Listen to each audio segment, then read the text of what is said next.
our body. The next is the visualization. The visualization of the various deities, rishis, the sages or the animals allow us to embody that being and manifest that energy through our body, which allows the various healing to happen in our body. The next component is the japa, the internal chanting of the various mahavakyas.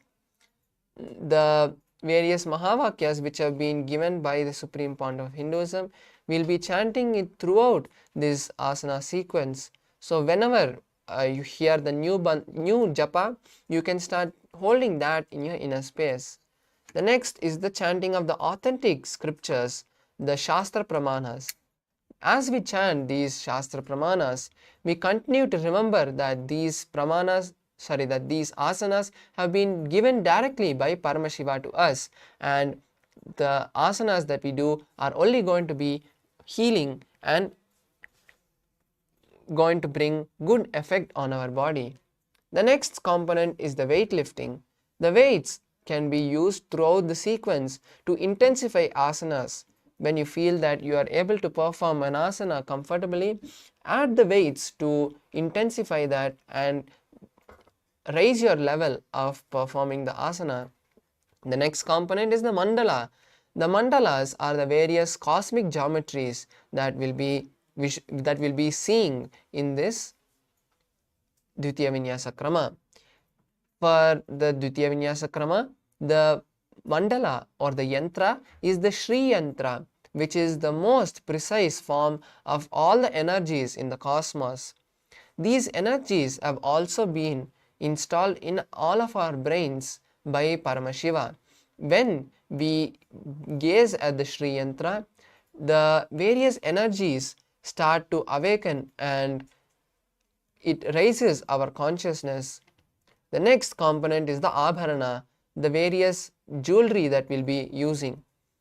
In this Dvitiya Vinyasa Krama, we'll be using the Rudraksha jewelry, which is the most powerful energy bead. The Rudraksha is a powerful battery that holds the prana as we perform this various asanas, that as we perform the Dvitiya Vinyasa Krama, the Rudraksha also gets charged, and whenever we need that energy to manifest a reality in our life or to give us more energy when we are in a low state of consciousness, the Rudraksha helps us to keep us in that high space.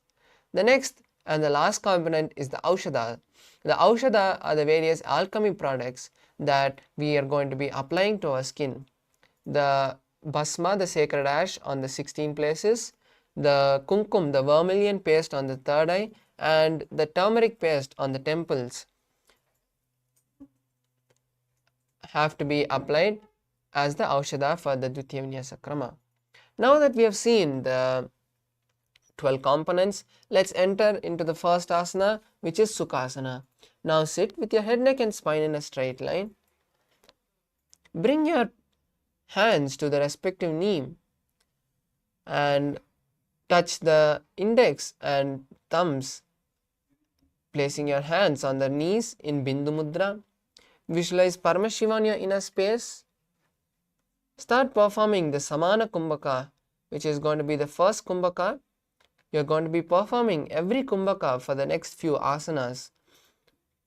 So the first Kumbhaka, which is Samana Kumbhaka, is inhaling, holding the breath comfortably and exhaling.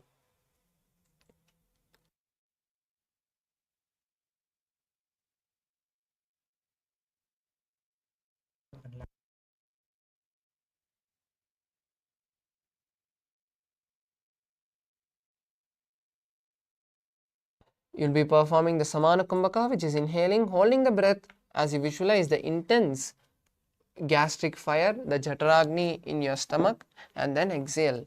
Hold the first japa Soham and perform the Mahamudra Bandha for this asana. तत्सुखासनमित्युक्तम् अशक्तस्तत्समाचरेत् आसनं विजितं येन जितं तेन जगत्त्रयम्. Next asana is Parvatasana. Now place your feet on the opposite thigh in Padmasana and bring your hands to the heart center as you raise them above the head. Visualize the Mount Kailash and perform the Mahamudra Bandha. अथ भक्षे महादेव पर्वतासनमङ्गलं यत्कृत्वा स्थिररूपी स्यात् षट्चक्रादिविलोपनम्. Next asana is Halipavasana. Now bring the soles of the feet together and lean forward and down as you interlace the fingers behind the back in Parashamudra. Visualize Swamiji and perform Mahamudra Bandha. पूरवविधियाहु मे जानो उभयपगतली सम्पुटठानो. Next asana is Nagipavasana. Now maintain the same position as you lean forward, placing your hands by the legs and the palms on the mat with the fingers cupped. Visualize a snake and perform the Mahamudra Bandha.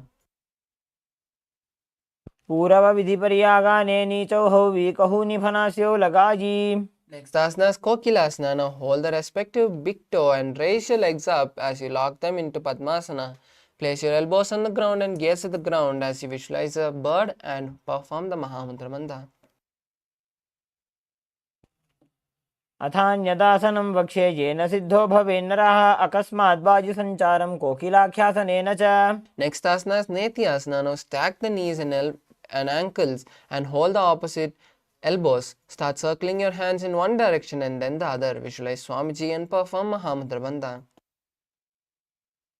घोड़ा बामा पादकी आशमाहिली सोज दक्ष चरण को बारलोता परिकुल्भ समोज. Next asana is Gajasana. Now place your hands flat on the ground and take your legs backwards. Come to a plank position and walk the feet forward, bringing the hips up. Start scooping the head down to the ground again and again as you visualize yourself as an elephant. Perform the Uddiyana Bandha. जम्बादाग्रे भूमौ कृत्वा लम्बी भूया मस्तकाग्रे निधाय. Asana is Rikshasana. Stop scooping your body and start alternating one heel to the ground and lifting the other heel. Visualize a bear and perform the Uddiyana Bandha. एकैकं पादमाकुञ्च गजासनं कुर्यात् वृक्षासनं भवति. Next asana is Vaishyasana. Now stand tall on the big toe and try to raise the other toes off the ground. Bring the hands to the heart as you place the index, middle and ring fingers on the heart. Visualize Swamiji and perform the Uddiyana Bandha. केशेन पादयुगलं बद्ध्वा तिष्ठेत् अधोमुखः. Next we'll be performing the first Karna of this sequence, which is the Urdhva Karna. Now come to the half squatting position and with the knees bent slightly, the heels touching and toes pointed outwards. Bring the hands to the chest level and start circling one hand with the respective leg. Repeat this on opposite sides as you alternate.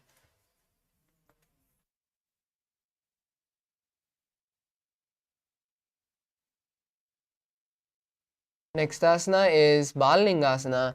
Now interlace the fingers from the inside out in Sarvavashankari Mudra and pull one leg towards the heart, towards the chest. Hold the raised knee with the hands and visualize caressing a baby as you continue to perform Mahamudra Bandha. एकं जानुरसि आलिङ्ग्य स्थातव्यं बाललिङ्गनं भवति. Asana is Padapinasana. Now take one foot and pull it behind towards the buttocks and hold the raised leg with both your hands. Visualize Swamiji and perform Mahamudra Bandha. स्थित्वैकस्मिन् पादतले कराभ्यां वेष्टयेत्तनुम्.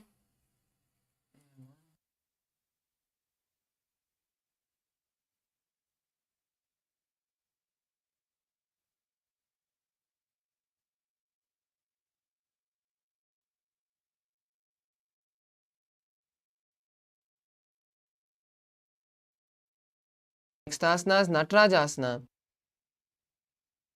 Now hold one leg with the respective hand from the inside and pull it back and upwards. Lean the body forward and down as you raise the opposite hand and place it in Bindu Mudra. Visualize yourself as Nataraja as you perform the Samana Kumbhaka.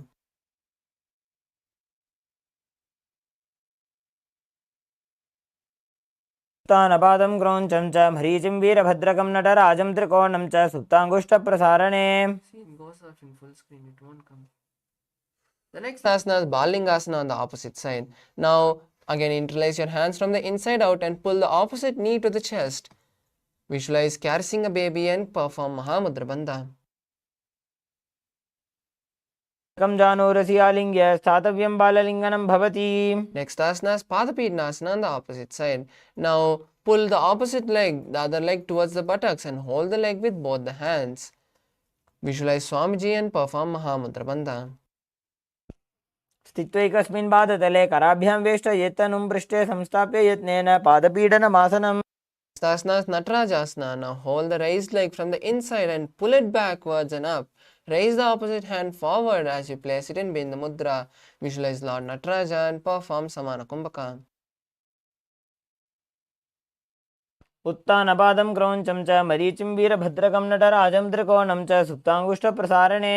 Next asana is Ardharechita Karna. Now come back to the half squatted position and place the hands at the chest level. Now cross one knee, one ankle behind the other with the toes facing down. Now with the respective hands start performing a pendulum motion, and then place that hand on the nose and then uncross the ankles and do this on the opposite side.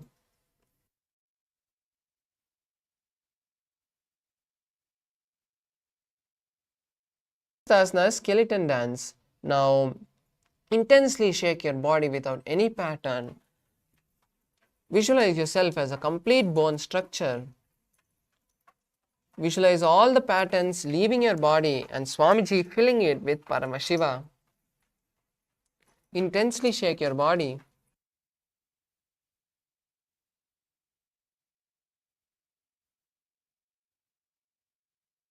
Relax. The next asana is the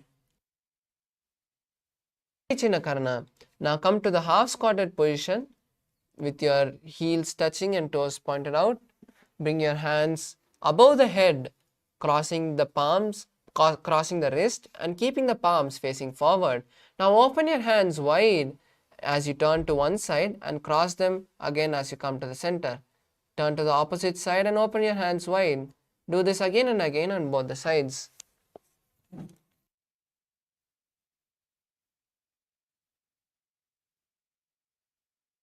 Next asana is Tadasana. Now stand tall on the tip of your toes and raise the hands above the head. Keep the elbows straight and visualize yourself as a palm tree and perform Mahamudra Bandha.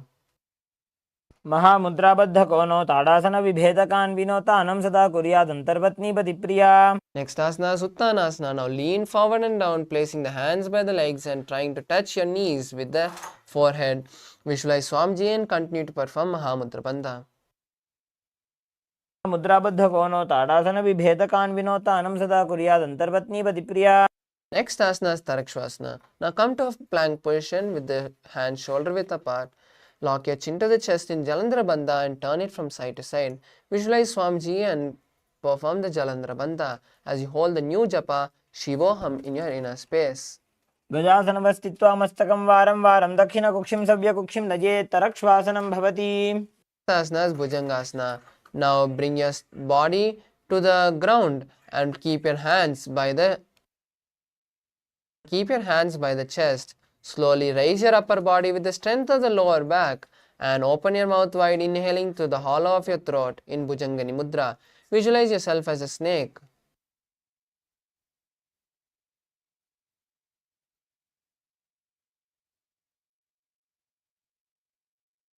गोष्ठनाभिपर्यन्तम् अधोभूमौ विनिन्यसेत् कराभ्यां च धरां धृत्वा ऊर्ध्वशीर्षफणीवहि.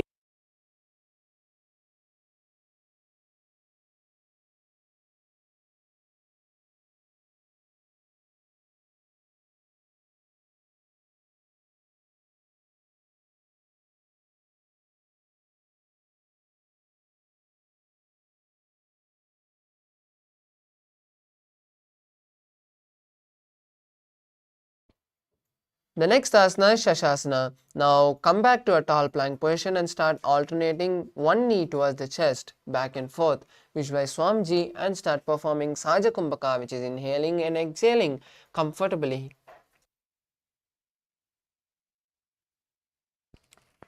गजासनसंस्थितो जानुद्वयमाकुञ्च्य वारं वारं कर्तव्यं शशासनं भवति. Next asana is Ratasana. Now maintaining the tall plank position, place one foot in between of the palms. Alternate bringing the feet between the hands and visualize yourself as a chariot.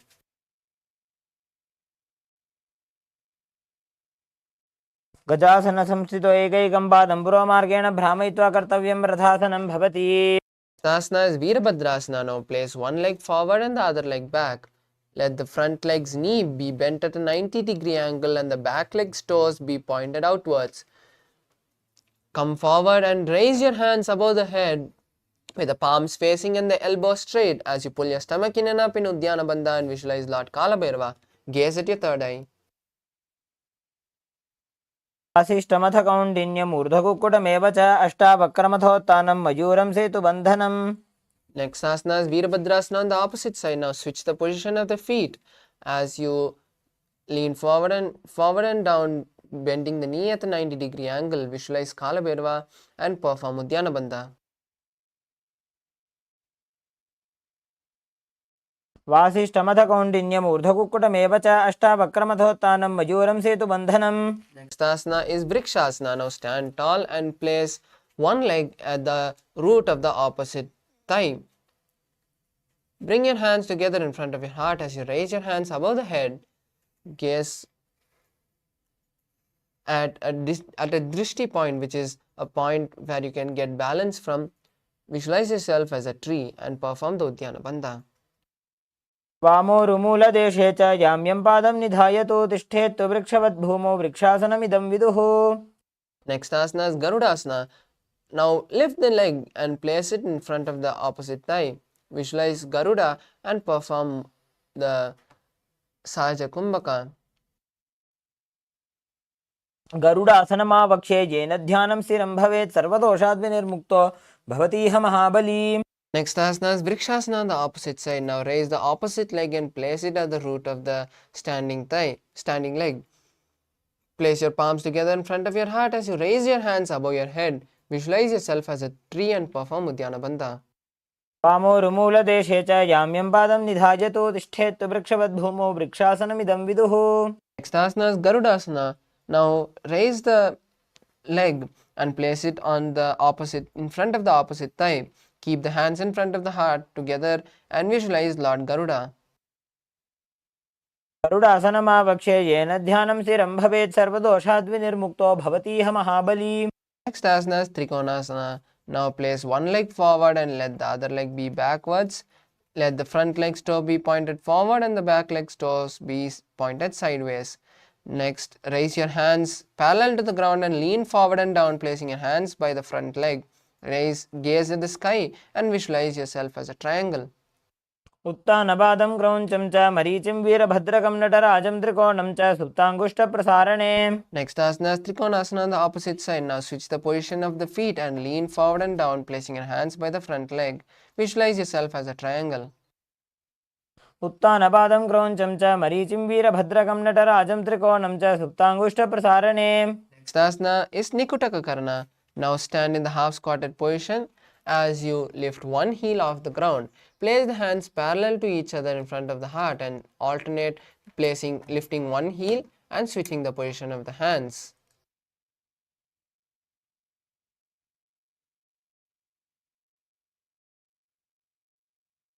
Asana is Angushtasana. Now from the standing position, sit down on your heels. Keep the knees together and hands in front of the heart as you start performing the new Kumbhaka, which is Brahmari Kumbhaka. Inhaling and exhaling, making a bee-like sound. Visualize Swamiji and hold the new japa Sadashivoham in your inner space. कबन्धासनमित्याहुः गोरक्षासनमेव च अङ्गुष्ठमुष्टिकं ज्ञेयं ब्रह्मप्रासादितं तथा. Asana is Saurasana. Now from Angushtasana, stretch one leg forward and place the hands by your sides with the fingertips touching the ground and the palms facing forward. Visualize Swamiji. प्रसार्य एकं पादतलं संस्थाप्य त्वेकपादकम्. The next asana is Vidurnasana. Now with the respective hand of the front leg, hold the big toes of the front leg. With the other hand, hold the opposite heel and lean forward and down, bringing your forehead forward. Balance here as you visualize Swamiji in your inner space. कुल्भस्थितो पादमेकं प्रसार्य तत्पादाग्रं संस्पृशेत् तत्करेण Asana, Saurasana on the opposite side. Now bring both the legs back under the perineum and stretch the opposite leg. Place the hands by your side with the finger touching the floor and the palms facing forward. Visualize Swamiji. प्रसार्य एकं पादतलं संस्थाप्य त्वेकपादकम् Next asana is Vidhunanasana. Now with the hand of the front leg, with the respective hand of the front leg, hold the front leg with the index and middle fingers. Hold the back leg with the respective hand and hold the heels of the back leg. Lean forward and down, bringing the forehead to the knees of the front leg as you visualize Swamiji. गुल्भस्थितो पादमेकं प्रसार्य तत्पादाग्रं संस्पृशेत् तत्करेण Asana is Brahmajurangkushasana. Now bring your both the legs back under the perineum and place the back of the palms on the respective knee. Make a slight gap between the knees as you tuck your chin to the chest, performing Jalandhara Bandha. Gaze at the floor in front of you and visualize Swamiji. दो फना पानी होए वैसे एड़ी दो गुदानी वैसे कोरबक दलियां की माहिली आयस माहेरा शेमिली Asana is Kapilasana. Now place the knees on the mat and place the palms on the respective knees. Gaze at your nose and perform Udyana Bandha as you visualize the sage Kapila. उभय पगदली जमटारावे तिनकी माहिली core मिलावे Next asana is Bhadra Gorakshasana. Now maintain the same position as you just switch the gaze to the third eye. Visualize Swamiji in your inner space. दो पगदली समट करे core वारली भूपर इधरे Next asana is Suryasana. Now lift your knees off the ground and keep the soles touching.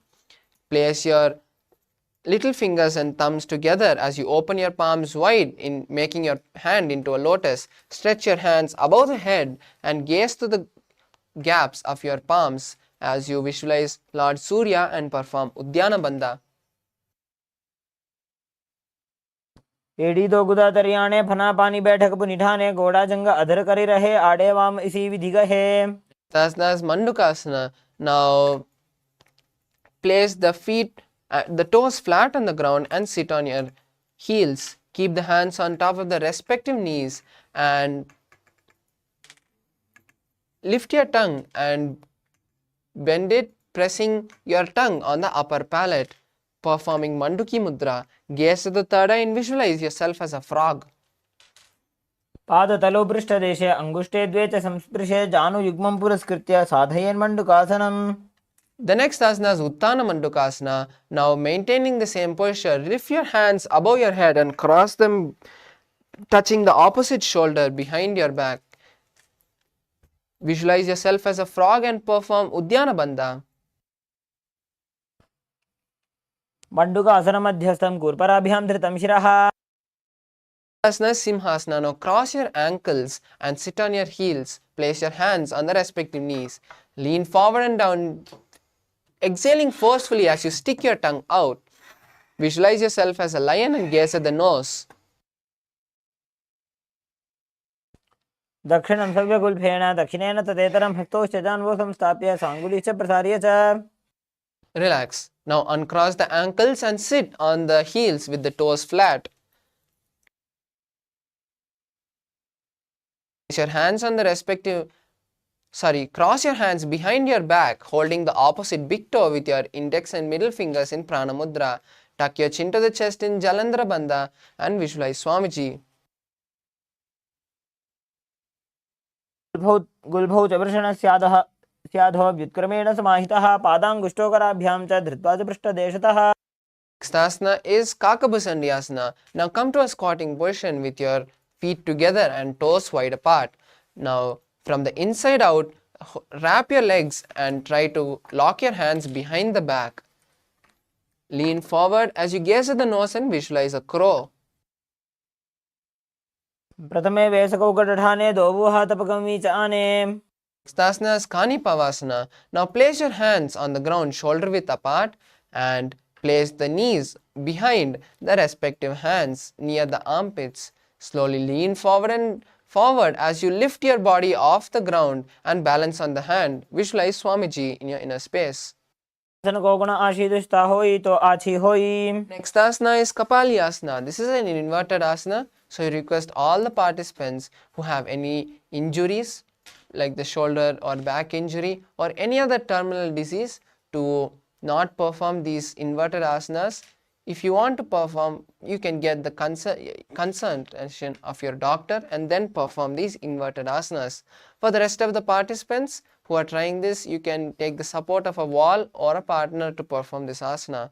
Now place your hands shoulder width apart and place the crown on the mat. Now slowly walk your legs forward, placing your knees on the hands. Slowly raise your legs off the ground, balancing with your legs straight. Visualize Swamiji.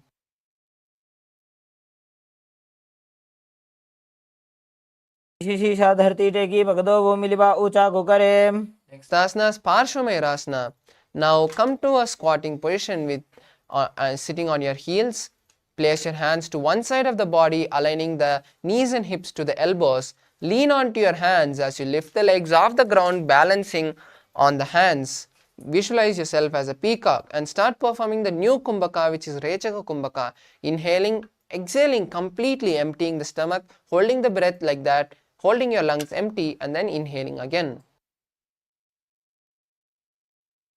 Mayuram दंडवत कुर्यान मायूरम दंड नामकम कुर्यान मायूरम पार्श्वाभ्याम मायूर पार्श्व नामकम.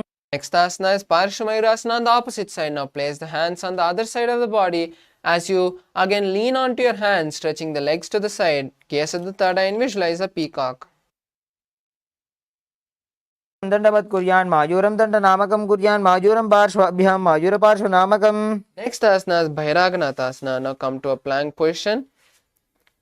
Bring one leg forward as you place the knee by the elbow and the leg between the hands. Lean forward and down as you gaze at the third eye and visualize Bhairaganatha.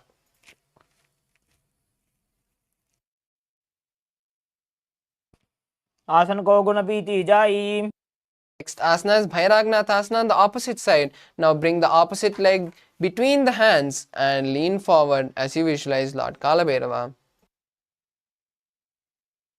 The next asana is Unmukha Pitasana. Maintain the plank position as you place your four hands on the mat.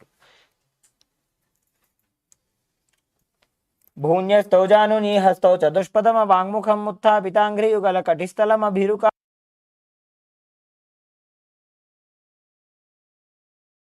Asana is Vashishtasana. Now from the tall plank position, roll onto one hand.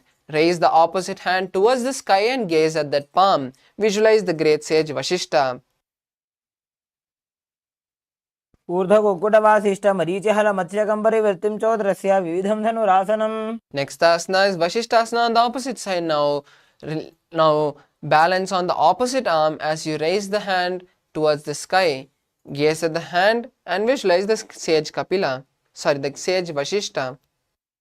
आशिष्ठमतकौण्डिन्यम् ऊर्ध्वकुक्कुटमेव च अष्टावक्रमथोत्थानं मयूरं सेतुबन्धनम्. Next asana is Anjani Asana. Now come to a seated position with the legs stretched forward. Place the hands underneath the buttocks with the back of the palms on the mat. Tuck your chin to the chest in Jalandhar Bandha as you visualize Lord Hanuman and hold the new japa Mahasadaशिवोहम for the following asanas. औ करके उभय हथेली कोरबारली मैले भेली.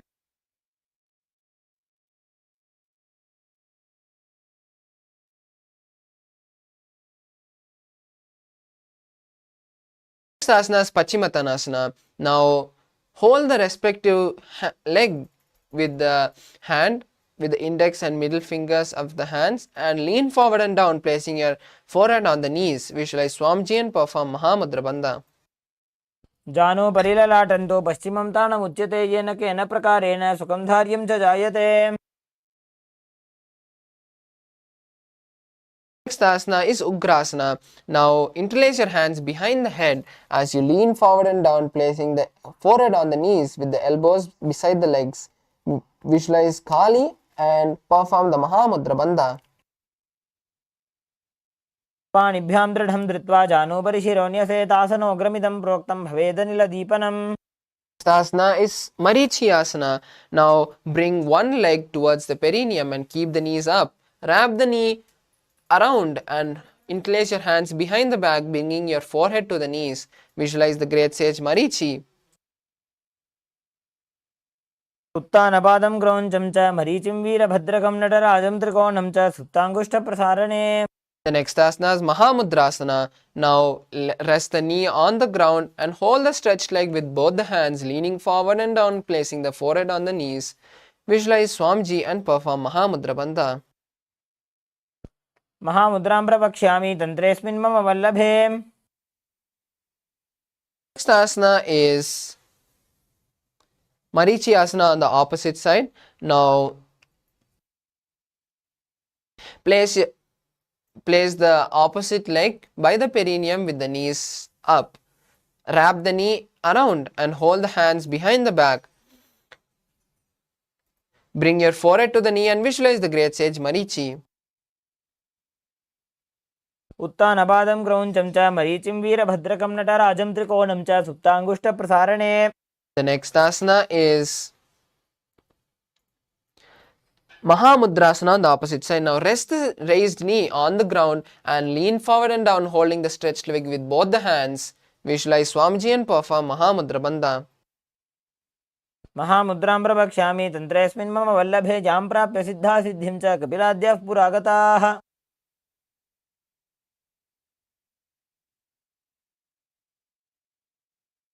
Next asana is Bhadrasana 2. Now sit with the soles of the feet together and hold the feet with both the hands. Bring the knees to the floor as close as possible and visualize Swamiji.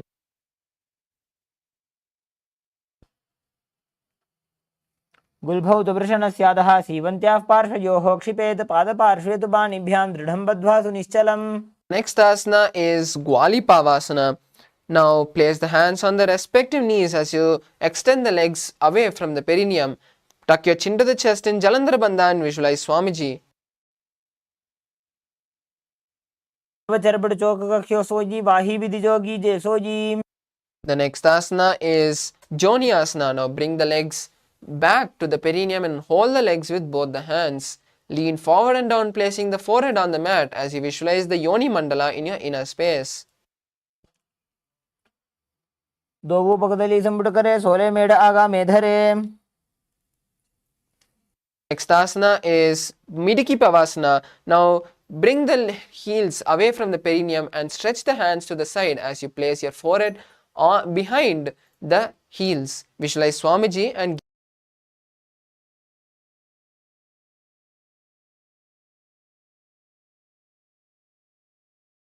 asana is Siddha Samadhi Asana. Now sit and keep the toes with the toes together and heels apart. Place the hands underneath the shins and bring the head towards the ground as you place the toes on the neck. Visualize Lord Surya and gaze at the nose. दोवु पकदली संपुट करे सोले मेढ आगा मेधरे. Next asana is Chinaki Pavasana. Now hold the respective leg with the hands and open the feet like a book. Place the elbows on the knees and lean forward. Visualize Swamiji and gaze at the nose.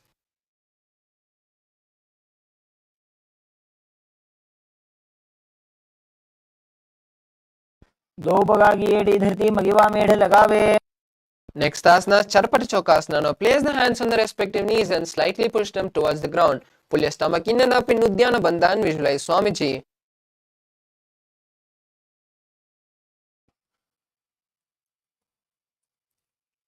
दोवु पकदली संपुट धारे आगाने कर जाने पसारे. Next asana is Bhairavasana. Now lift the heels off the ground and place the toes on the ground with the heels facing up.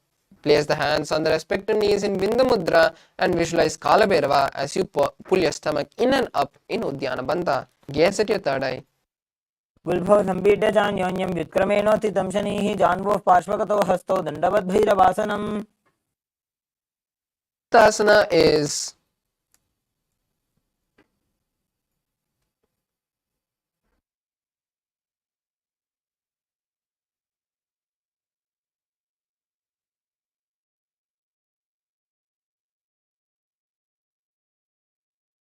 समानासनमापक्षे सिद्धमन्त्रादिसाधनात्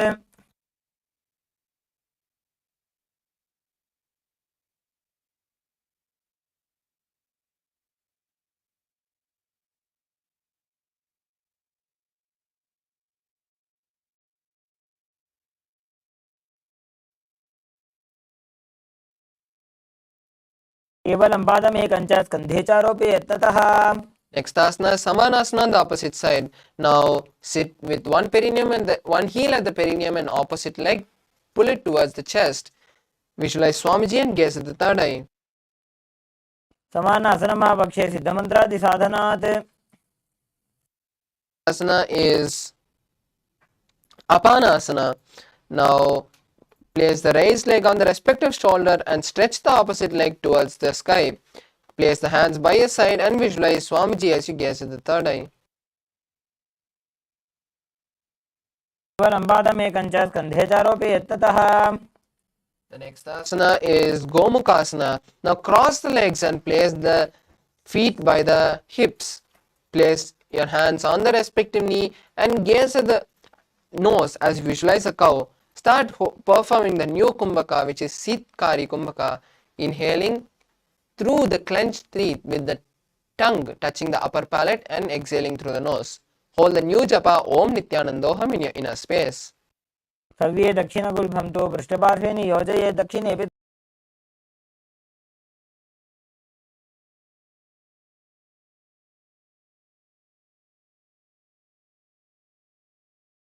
Fingers. Pull your stomach in and up in Uddiyana Bandha as you visualize Swamiji in your inner space. As you visualize Rishika Anusuya in your inner space. घोड़ों नीचे उठाने बाबों ताके ऊपर आने.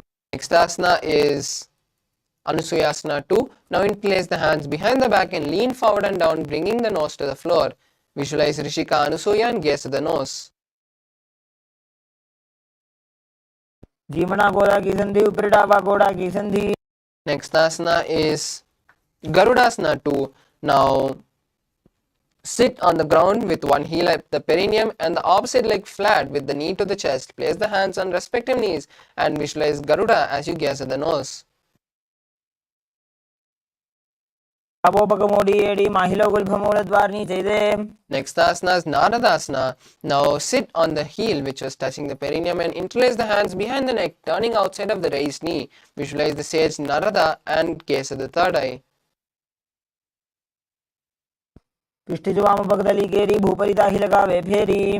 asana is Matsya.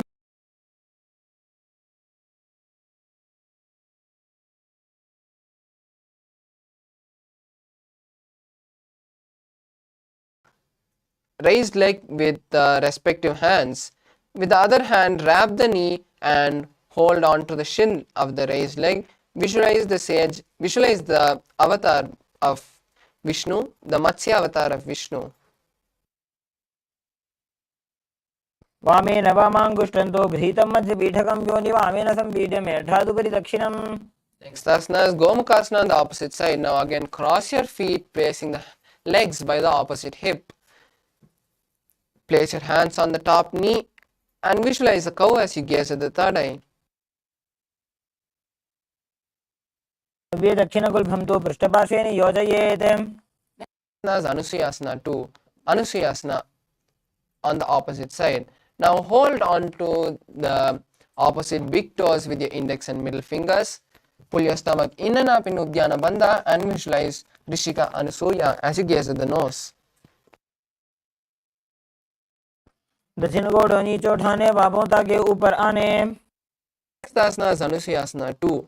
Now interlace your hands behind the back and lean forward and down, bringing the nose to the ground. Visualize Rishika Anusuya and gaze at the nose. जीवना घोड़ा की संधि ऊपर डाबा घोड़ा की संधि. Next asana is Garudasana 2. Now sit on the ground with one heel pressed to the perineum and the opposite leg flat with the knee to the chest. Hold the respective knees and visualize Garuda as you gaze at the nose. डाबो पगमोड़ी एडी माहिलो गुल्फमूल द्वार नीचे दे. Next asana is Naradasana. Now Sit on the heel which is touching the perineum and interlace the hands behind the head as you turn outside of the raised knee. Visualize the sage Narada and gaze at the third eye. इष्टिजो आम भगदली गेरी भूपरिता ही लगा वे फेरी घोड़ा सुदो पनो है जो ये दक्षिवाशी तेरा शेषोई.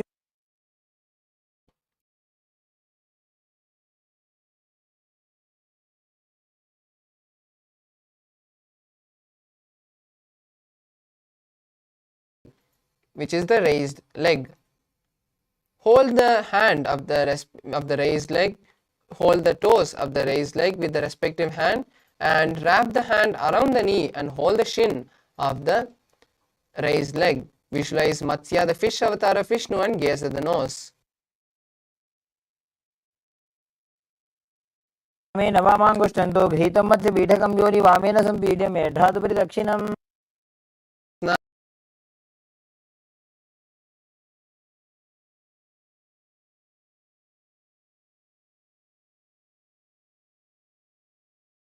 Outside of the raised knee, keep the raised arm by the neck and turn the head back as you gaze at the third eye and visualize Matsyendranatha. उदरं पश्चिमाभासं कृत्वा तिष्ठति यत्ततः नम्राङ्गं वामपादं हि दक्षजानुपरिन्यसेत्. Next asana is Kubhasana. Now from Matsyendrasana, twist and bring the elbow outside of the raised knee and extend the hand down to the foot. Keep the opposite hand at the respective ear. Turn the head and gaze at the third eye as you visualize a camel. आसन को गुण झोलो जाए. Next asana is Matsyendrasana 2. Now place one foot on the opposite, maintaining the same position as Matsyendrasana 2. Bring the hand which was touching the respective ear on the ground. Turn your head backwards and gaze at the third eye, visualizing the great sage Matsyendranatha. मत्स्येन्द्रपीठं जलरप्रदीप्तिं प्रचण्डरुक्मण्डलखण्डनास्त्रम्. Next asana is Matsyendrasana on the opposite side. Now again place one foot on the opposite thigh and place the opposite foot on the ground on the far side of the opposite thigh. Twist and bring the elbow around at the raised knee and keep the raised arm by the neck and turn the head back and gaze to the third eye. Visualize the great sage Matsyendranatha. उदरं पश्चिमाभासं कृत्वा तिष्ठति यत्ततः नम्राङ्गं वामपादं हि दक्षजानुपरिन्यसेत्. Next asana is Kubhasana. Now maintain the same position. Place the raised arm and hold the respective opposite leg and with the hand which is behind, touch the respective ear. Gaze at the third eye and visualize a camel as you turn backwards. आसन को गुण झोलो जाए. Asana is Matsyendrasana 2. Now place the hand, maintaining the same position, place the hand which was touching the respective ear on the ground. Visualize the great sage Matsyendranatha and gaze at the third eye. मत्स्येन्द्रपीठं जलरप्रदीप्तिं प्रचण्डरुक्मण्डलखण्डनास्त्रम्. Next asana is Padmasana. Now place the hands on the opposite thighs and engage all the three bandhas. Gaze at the nose and visualize Lord Shiva. Start holding the new japa Om Nithyananda Mahasadashivoham as you perform Sitali Kumbhaka, inhaling and through the teeth by touching the tip of the teeth with the tongue and exhaling through the nose. आसनं द्विधं प्रोक्तं पद्मं वज्रासनं तथा ऊर्ध्वोरुपरि चेत् धत्ते उभे पादतले यथा. Next asana is Padmasana 2. Now from Padmasana, hold the respective legs, big toe with the hands. Visualize Goddess Parvati and gaze at the nose. उत्तानौ चरणौ कृत्वा संस्थाप्योपरि जानुनोः.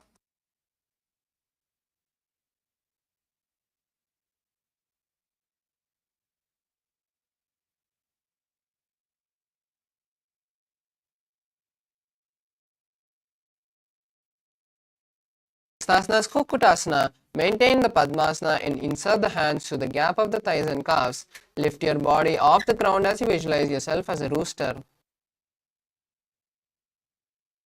पद्मासनं सुसंस्थाप्य नान्वोरोरन्तरे करो निवेश्य भूमावासिष्ठे द्योमस्तकुक्कुटासनः. Next asana is Bhaddakeki Asana. Now from Padmasana, raise onto the knees Place the palms on the mat and lean forward, placing the navel on the elbows. Slowly lift your body off the ground and balance on your hand. Visualize Swamiji in your inner space and perform Saja Kumbhaka.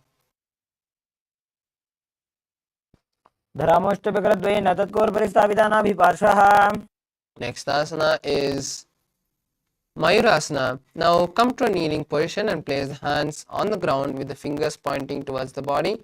Keep the elbows together and lean forward, pressing the navel onto the elbows. Lift your body off the ground and visualize yourself as a peacock. वक्षे Mahadev मयूरासनमुत्तमम्. Next asana is Makarasana. Now lay down on the stomach with the feet pointing outward and stretched apart. Interlace the fingers behind the neck and visualize yourself as a crocodile. अध्यहसशेते हृदयं निधाय भूमौ च पादौ च प्रसार्यमानो. Next asana is Shalabhasana. Now lay down on the stomach and place the hands on the ground beside the chest. Raise the legs up, bringing the thighs off the ground. Visualize yourself as a locust.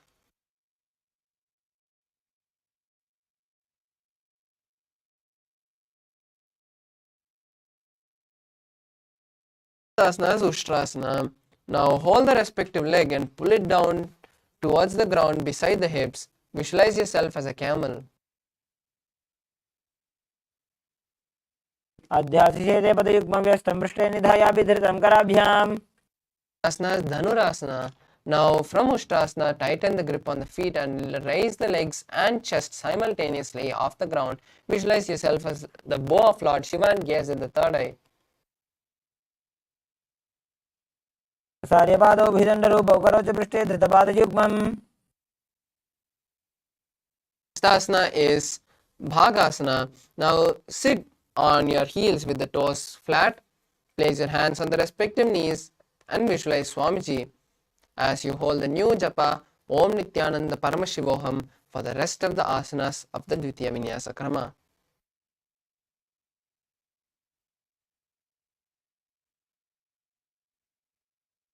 उल्टा मोड़ी पादौ वैसे बहुरो जुगति करे एक ऐसे.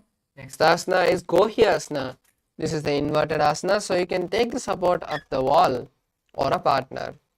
Now from a kneeling position, place the forearms on the ground and interlace the fingers. Place the crown of the head on the interlaced palms and slowly walk your feet forward, stacking the hips over the shoulders. Kick the legs off the ground and balance there with the knees bent. Visualize Swamiji and gaze at the nose.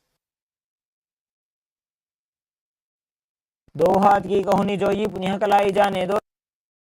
Asana is Shirsasana. Now from Gohyasana, extend the legs forward and towards the sky, straightening the knees. Visualize Swamiji and gaze at the nose. विपरीतं मण्डलं च द्विधैव विदितं हिनः. Next asana is Podhyasana. Now come to a seated position and place the hands behind the calf. Stretch the legs up and bring the forehead towards the knees, coming to a vertical position. Visualize Swamiji and start performing Bhastrika Kumbhaka, which is intense exhalations and inhalations. Visualize Swamiji and perform the Bhastrika Kumbhaka. दो हाथ पग बाहर आने घोड़ा तरे काकसी ठाने. The next asana is Parigasana. Now place your feet on the ground and cross your hands behind the back, touching the opposite shoulder. Then lift the legs off the ground and keep them at a 45-degree angle. Visualize yourself as a mace and gaze at the third eye. उत्तानशयनं कृत्वा पादौ मिलित्वा प्रसार्य. Next asana is Naukasana. Now rest your legs on the ground and keep your hands by the hips for support if you need, or keep your hands parallel to the ground. Slowly extend your legs up and out at a 45-degree angle and visualize yourself as a boat as you gaze at the third eye. उत्तानशयनं कुर्पराभ्यां भूमिं वष्टभ्याम्. Asana is Rudrasana. Now keep the soles of the feet together and scoop the hands under the feet, raising the legs towards the chest. Gaze at the nose and visualize Lord Rudra. पकतली संपूट करी हाथ से पक ऊंचाई. The asana is Unmukha Pitasana 2. Now lay down on the back with the feet flat on the ground. Place the palms down beside the heels and lift the hips up, locking your chin to the chest in Jalandhara Bandha. Visualize Swamiji and gaze at the nose. ऊर्ध्वे च जानुनी कृत्वा शवित्वोर्ध्वमुखं तथा उत्थाप्य हस्तौ तिष्ठेत्तो पीठ उन्मुखनामके. The next asana is Shavasana. Now lay on the ground, completely relaxing all the muscles of your body. Place your palms by your side with the palms facing forward. Visualize Swamiji and see the Kundalini travel from the root center to the crown center in Shakti Chalana Mudra, completely unclutched from your body.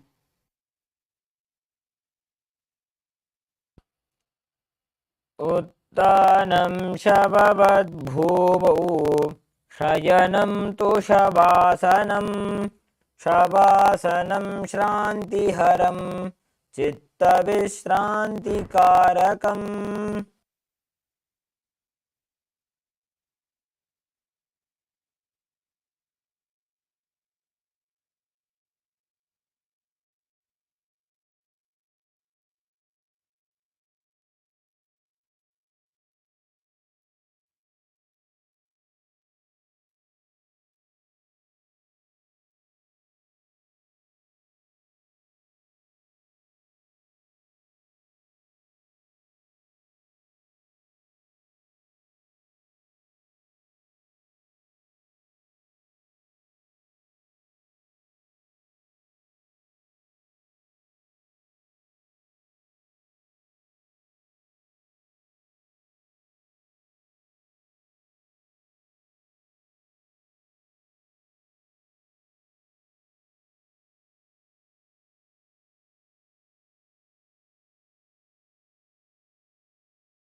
Now slowly come back to your body.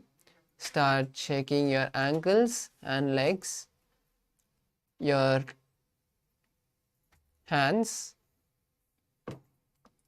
Slowly bring the knees to the chest and wrap your legs with your hands. Rock from side to side and come to a comfortable seated position. You have successfully completed the first 108 asanas of this sequence. Now let's perform the first asana of the next 200 asanas, which is the Yatasha Nishtasana. Now be in a comfortable position, comfortable seated position. Place your hands on the knees and place your fingers in Bindu Mudra, which is touching the thumbs and index fingers. Visualize Swamiji.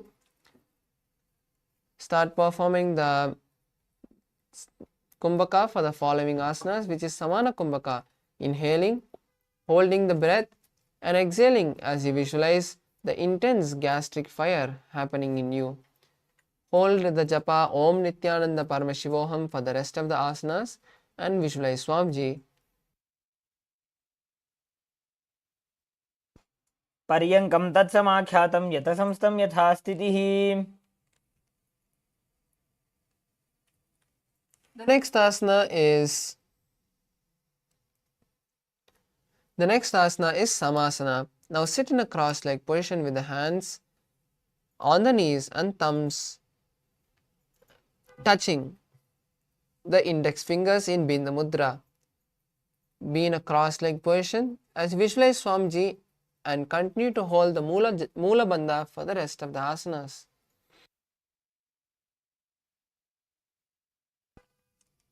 इदानीं गर्भिणीनां योगाभ्यासो यथा लघु.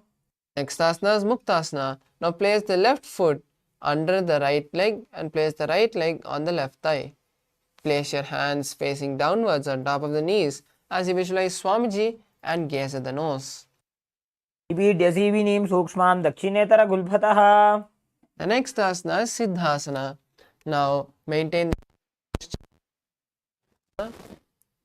Just switch the gaze to the third eye and visualize Swamiji.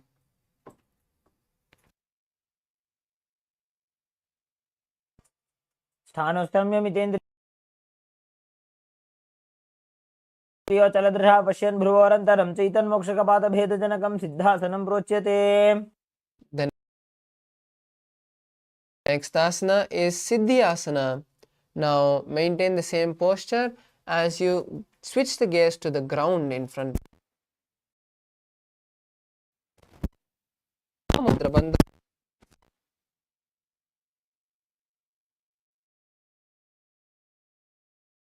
वामपादके जानो सीवनिमधितासु कोठानो.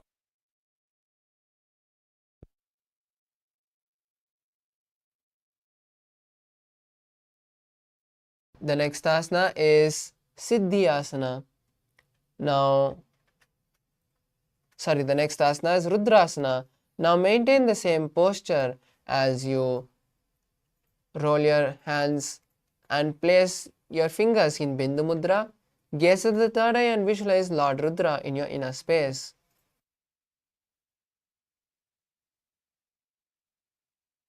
वामचरण परिदक्षिण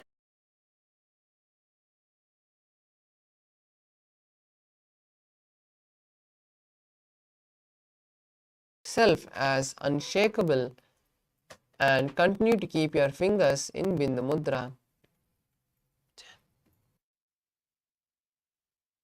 की Gunamani चरणचरता मीटे. Asana is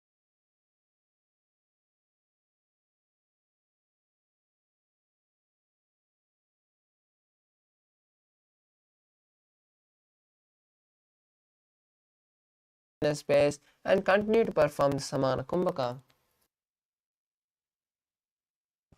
ऋजुकाय समाधीन सिद्धासनमुदीरितम्.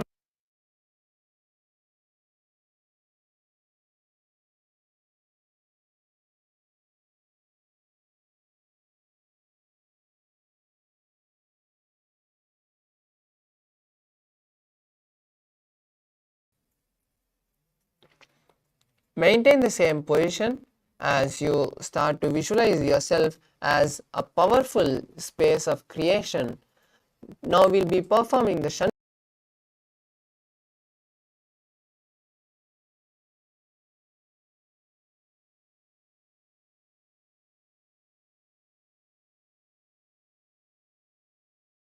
and the ears with the thumbs.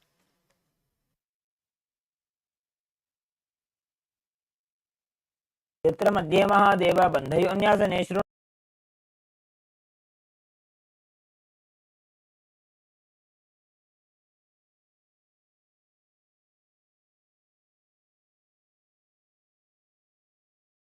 Now continue to maintain the same position as you also keep the fingers in Bindu Mudra. Visualize yourself as a space of bravery and continue to perform the Samana Kumbha.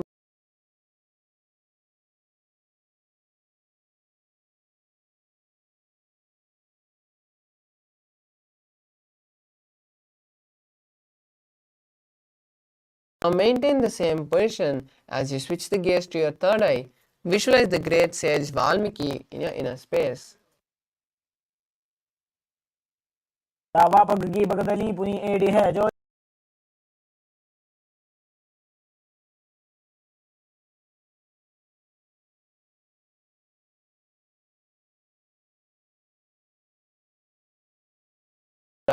Yoni Mandala, the symbol of Devi. वामपाद की बगदली जाहि माहिली core Next asana.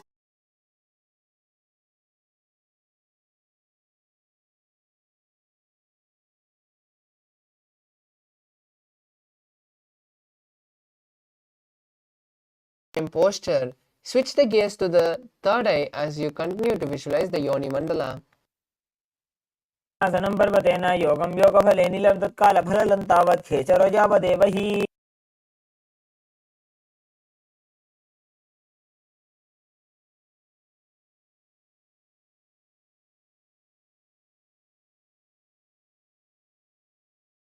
Is the nose. गुल्भौ च वृषणस्यादः सीवन्त्याः पार्श्वयोः क्षिपेत् Next asana is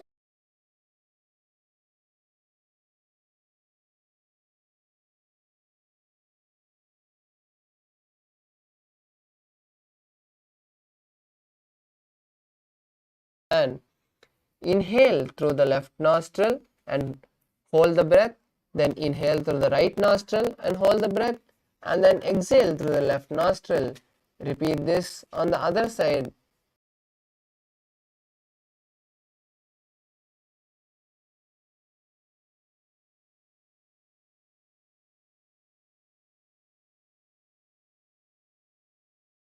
Of the feet and pull your stomach in Uddiyana Bandha. Visualize yourself as a female elephant and gaze at the nose. ग्वाली पाव आसन कक्यो है जैसे Yahoo में जाने विधि तैसे Next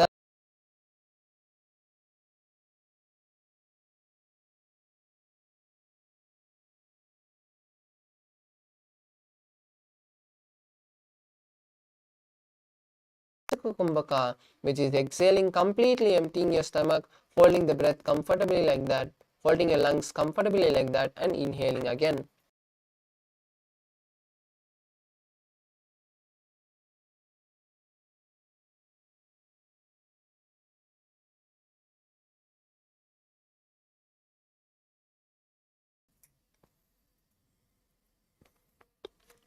Now interlace the fingers around the feet with the soles together.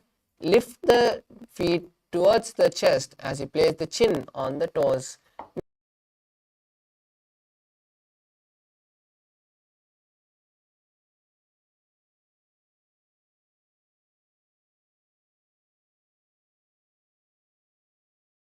As Uddharasana.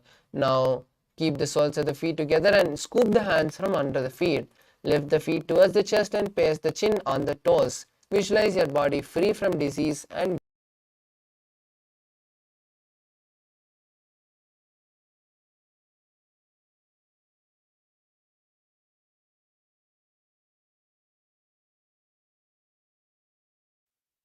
The next asana is Bhishishtasana. Now sit with the feet together and maintaining the same posture.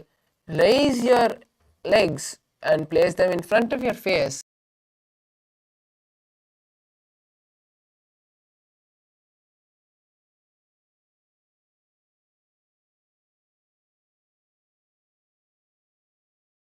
Bhujasana. Now place the legs on the respective shoulders and wrap the legs and hold the back of your, interlace the hands behind your neck.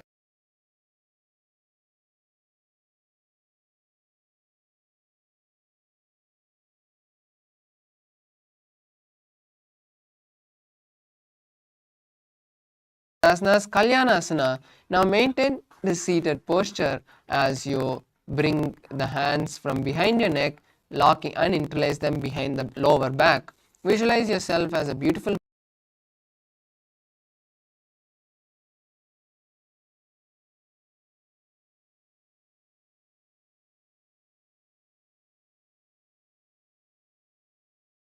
is Sankatasana. Now place one perineum underneath the heel. Now place one heel underneath the perineum and cross that leg.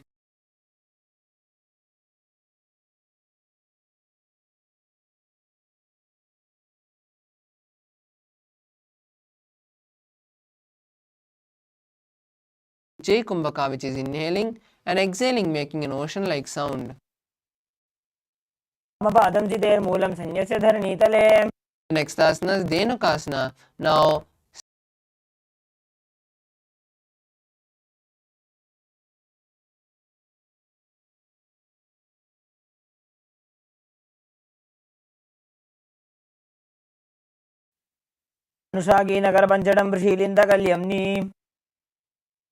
the next asana is Machandrasana. Now twist your body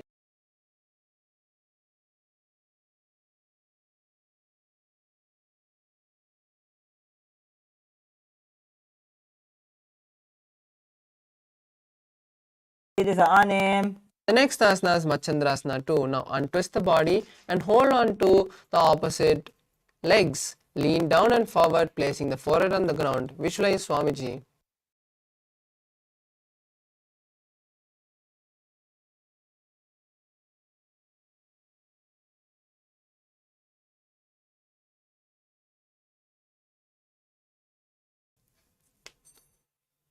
Now interlace your fingers and place them on the top knee. Visualize Swamiji in your inner space.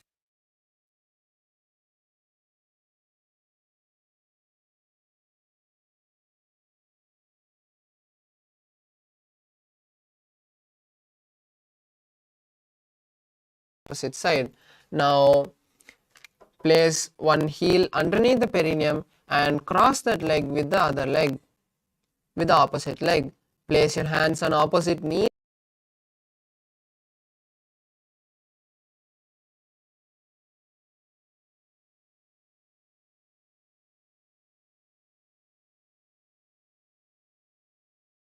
Sankatasana, slide the heel from under the perineum. Place the heels by the hip and pull the stomach in and up in Uddiyana Bandha. Visualize yourself as a cow.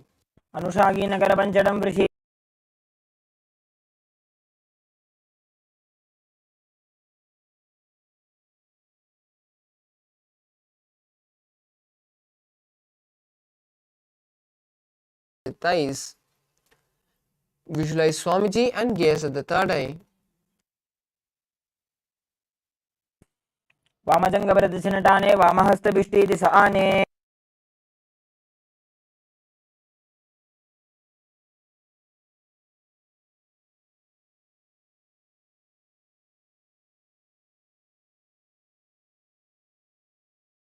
Lean forward and down and place your forehead on the mat. Visualize Swamiji in your inner space.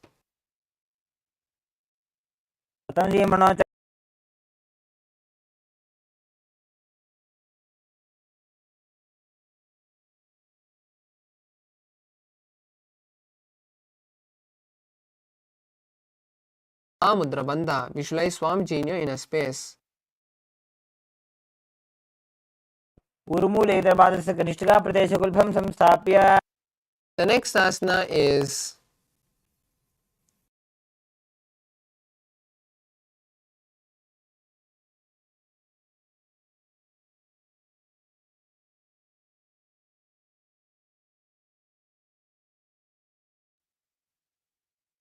sit with the feet flat on the ground and keep the knees against the chest. Hold the opposite knees and keep the thighs together.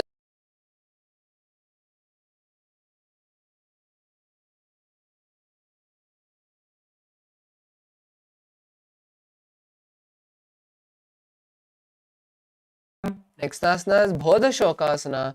Now wrap the arms around the knees and hold on to opposite wrists. Place the chin in the gap of the knees and visualize being in an abode of bliss. Gaze at the nose.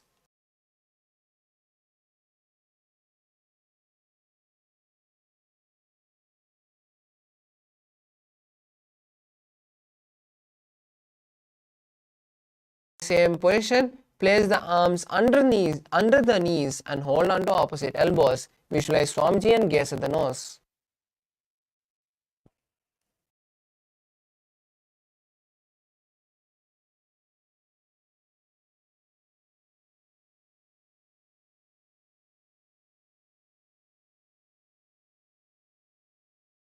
Asana. Now maintaining the same position, just cross the ankles. Visualize the great sage Sumati and gaze at the nose.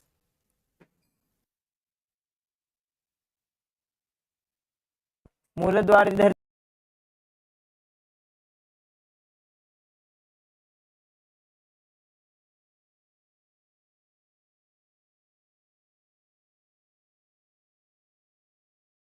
Fingers interlaced with the palms facing outside. Gaze at the nose and visualize Swamiji as you perform Mahamudra Bandha. इदानीं गर्भिणीनां योग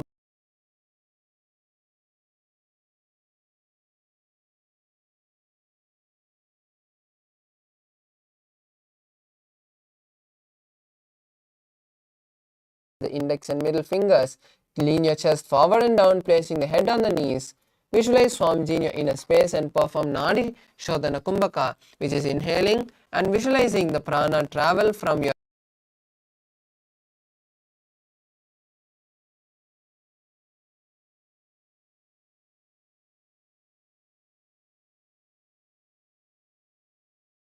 is Bodhashokasana. Bhidokasana. Now sit with the legs straight and extend the knees slightly apart. Keep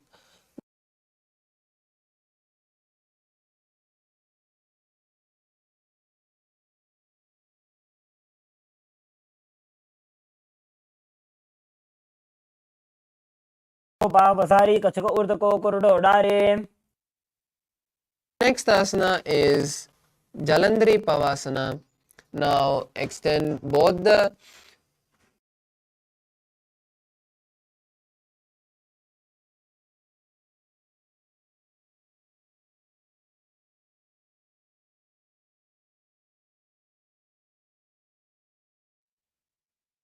दो वेड़ी मेरी कह दीजिए हाथ पसारी. The next asana is Urdhva Pachimatanasana. Now sit and extend both the legs.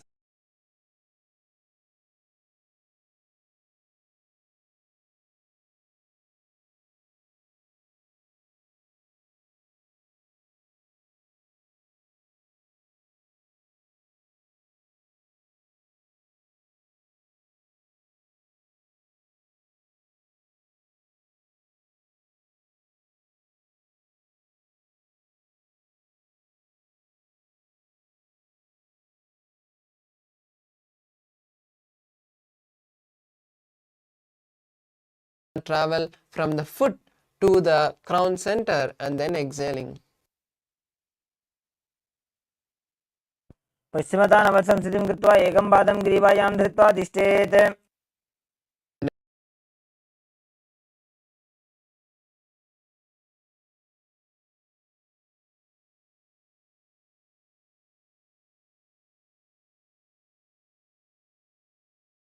Visualize yourself as the eternal one. Gaze at the nose.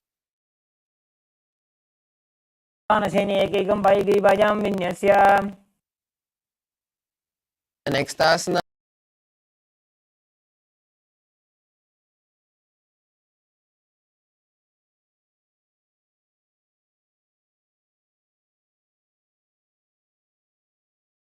classic gaze at the nose. उत्तानशयिते एकैकं पादं ग्रीवायां कुर्वन् इतरहस्तं कर्णमूले स्थाप्य The next asana is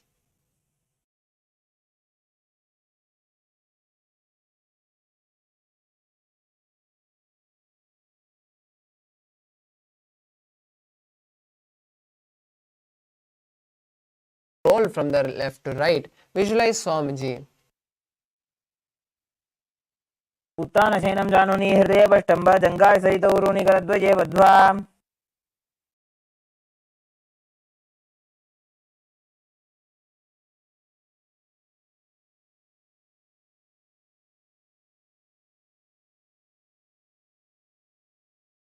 Now sit and extend both the legs out. Lift one leg and place it behind the neck. Lean forward and down, bringing the forehead to the knee as you visualize Swamiji in your inner space.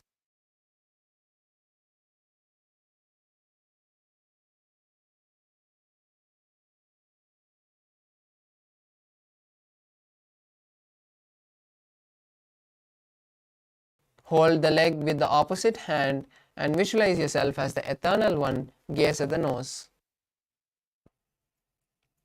उत्तानशयने एकैकं पायिग्रीवायां विन्यस्य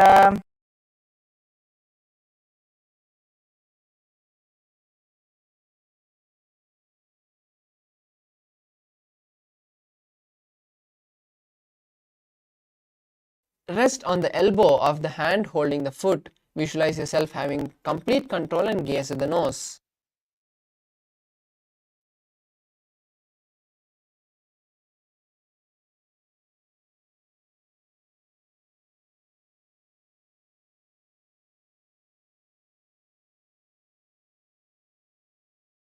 Leg at a time and place it behind the neck. Visualize Swamiji and gaze at the nose.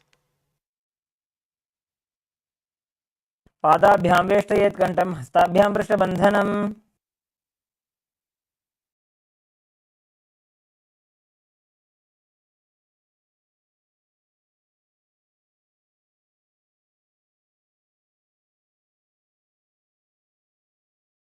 Wrap the hand around the leg and interlace the fingers behind the neck. Gaze at the nose and visualize being blessed by Lord Vishnu as you gaze at the nose.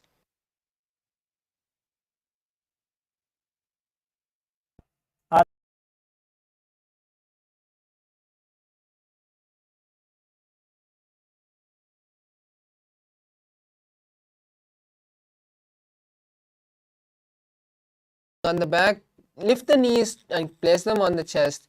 Keep the soles facing up and extend the arms sideways. Visualize Swami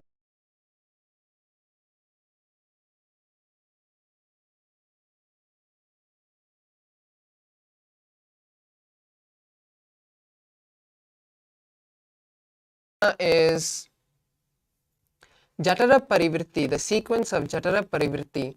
Now visualize Swamiji throughout this sequence as we perform these 6 asanas of Jatara Parivritti.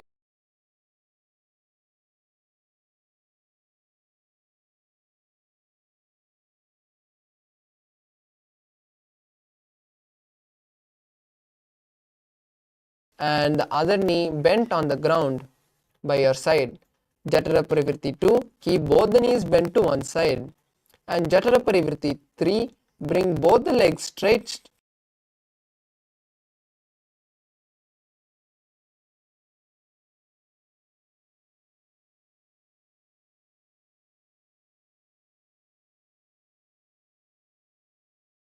Jatara Parivritti on the one side. Now we'll be performing it on the opposite side.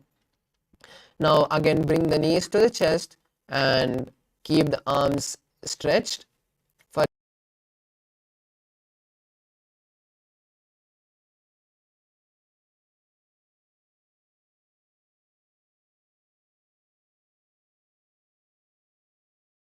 both the legs to one side and hold the leg with the hand. Turn the head to the opposite direction of the leg.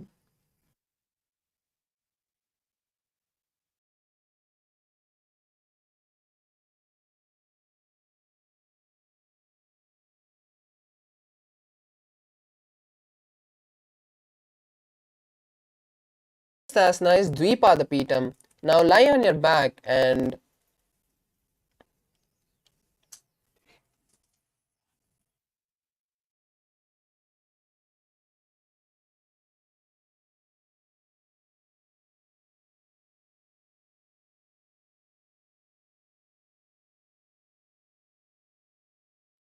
lay on your back with the knees flat on the mat and knees pointed upwards. Slowly hold the ankles and lift your hips off the ground, tucking your chin to the chest.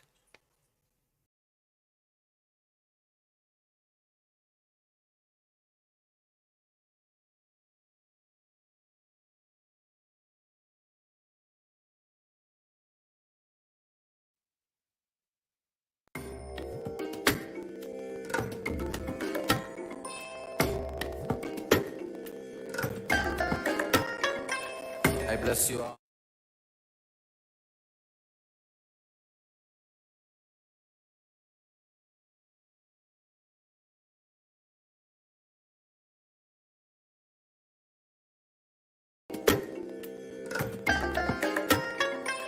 I bless you all.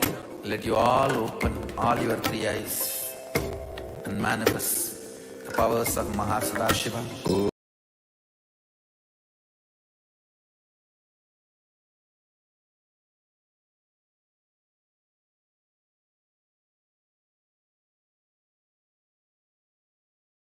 Paramashivoham. Om Nithyananda. Paramashivoham.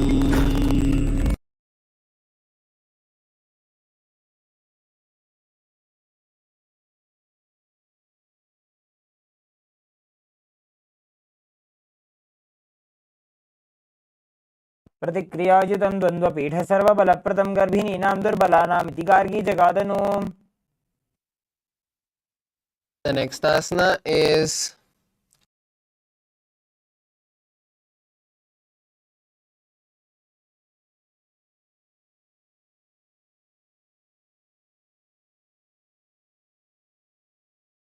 towards the feet.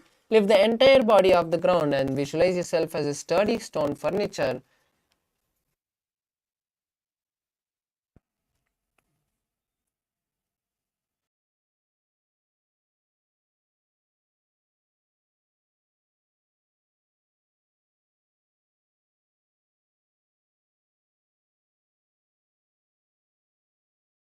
Asana. Now lie on your back with the knees to the chest. Place the hands on the shoulders and move the hips in a circular motion. Visualize yourself as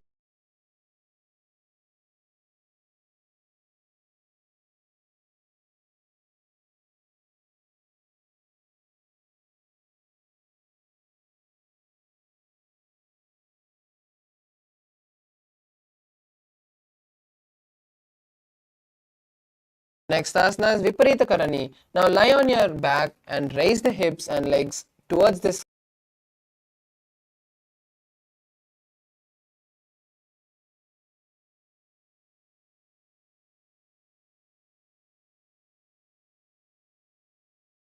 Start performing Murcha Kumbhaka, which is inhaling and exhaling through the Jalandhara Bandha. भूतले सशिरो दत्त्वा खेनये चरणद्वयं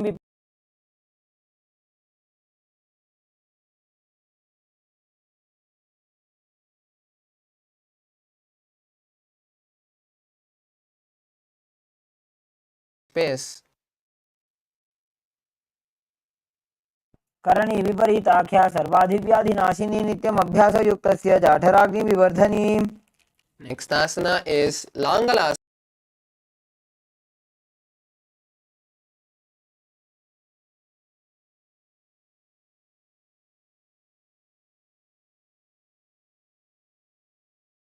flow.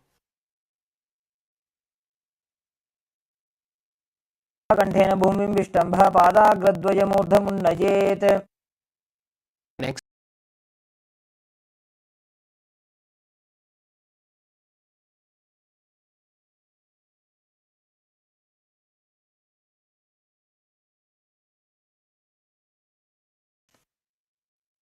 आनं शयित्वात् कुर्वीत शयितपश्चिमतानकम्. asana is Supta Konasana. Now, from the same position, slowly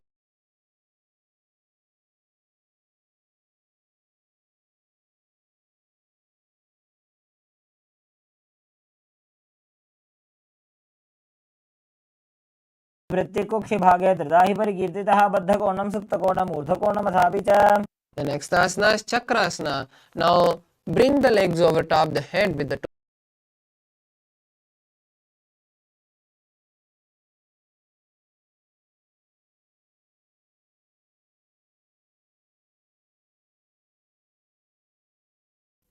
continue to perform Murcha Kumbhaka. शवासनस्तद्वौ पादौ कुर्यान्मस्तकतः परो व्युत्क्रमेण ततः शीघ्रमेतत् सर्वस्य साधनम्.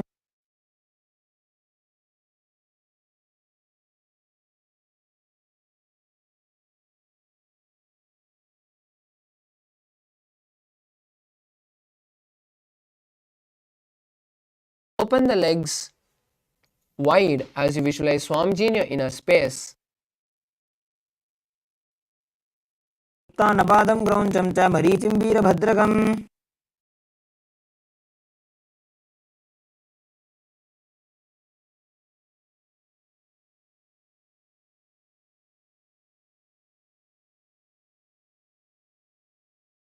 Now lie on the back with the legs extended straight up. Hold the big toes in Prana Mudra and visualize Swamiji.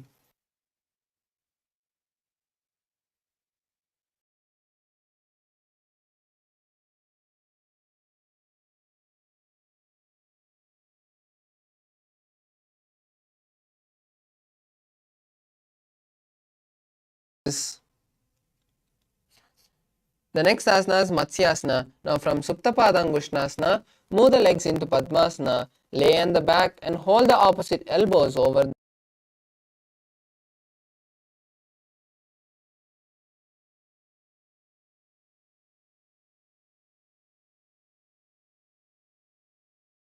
दृष्ट्या मत्स्यासनं तु रोगः.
All open all your three eyes and manifest the powers of Mahasada Om Nithyananda Paramashivoham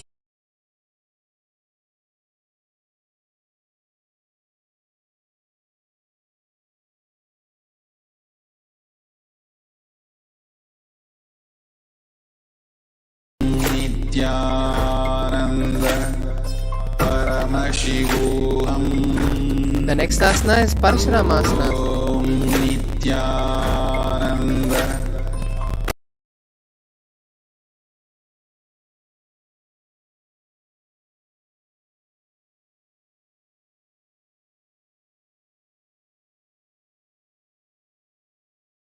Gaze at the nose and visualize Lord Rama as you gaze at the nose.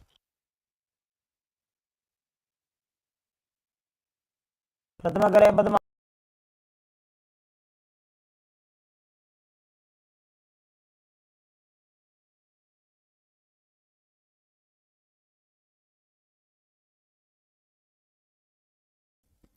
Parashuramasana. Slowly place the hands on the hips and lift the legs off the ground. Hold the hips for support and balance here in Sarvangasana as you visualize Swamiji.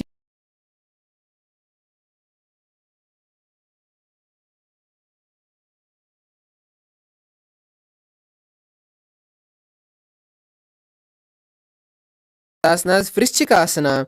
Now gaze at the third eye as you lay on your back and place one foot on the opposite thigh. Lift the other knee towards the head and extend both the arms above.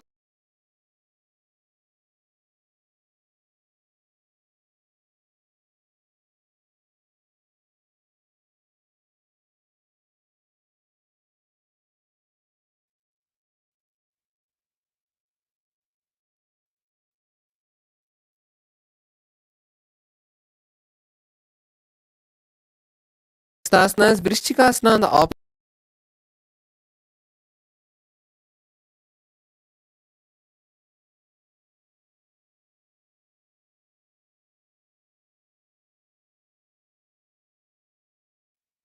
मशेन सौधो शीर्षकेश की संधि सुदाखे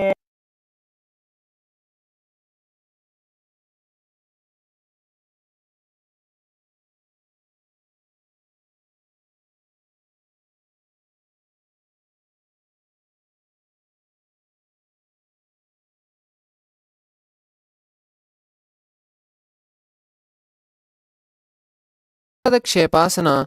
Now lie on the back and interlace the fingers around the neck. Lift one foot at a time, bringing the knee to the chest and touch that knee with the opposite elbow. Repeat this.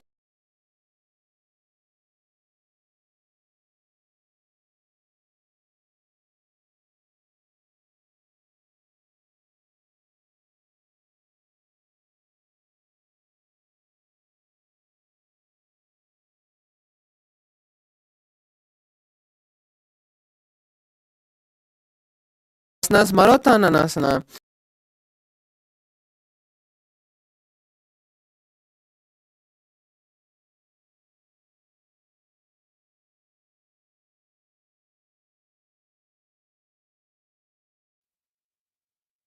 श्रोतानवत्संसी कृत्वा जानुद्वयं पर्यायेन कर्णयोः संस्पृशेत्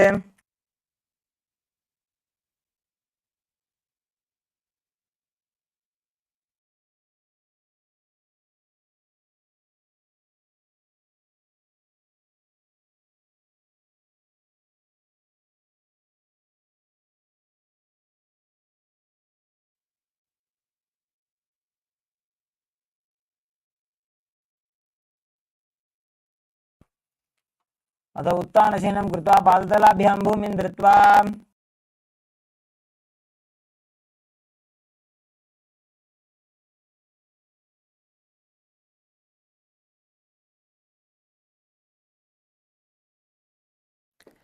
As you lie on your back, quickly throw the legs above the head and completely roll over, finishing in a prone position. Visualize yourself as Swamiji.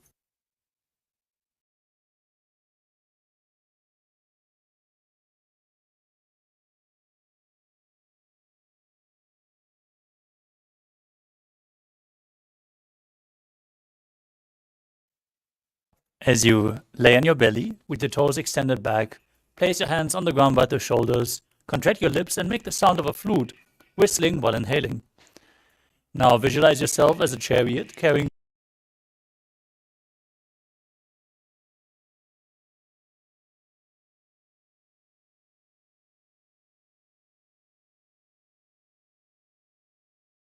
भूमिमष्टम्भ The next asana is Dehalyulanganasana. Now push your body up into a plank position and start jumping your feet.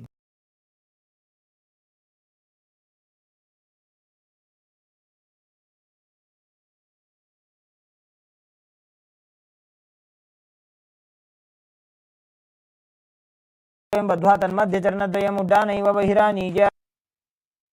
Next up is Jatyasana. As you stand on the mat, lean forward and place your hands on the mat as you walk forward and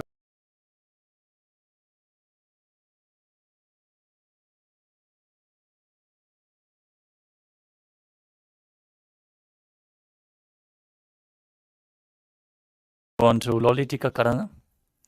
As you stand with your knees bent, your feet pointing outwards, bend your elbows and keep your hands at the chest level. As you rotate your arms around your chest, lean back.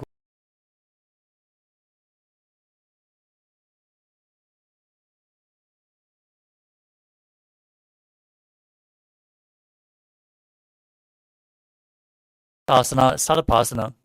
Now stand straight on the mat as you tie your feet with a rope. Keep your hands at the side of your hips, elbows close to your body. As you visualize your Kundalini Devi,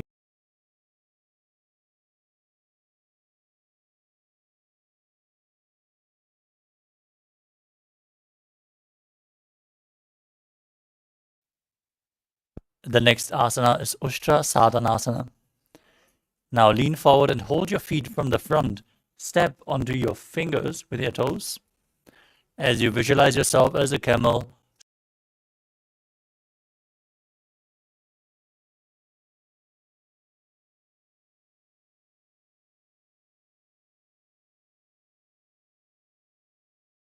same position, hold your feet from the outside and visualize yourself as a horse as you walk around on the mat. प्रदेशेन भूमौ निधाय उपरि पादतले संस्थाप्य.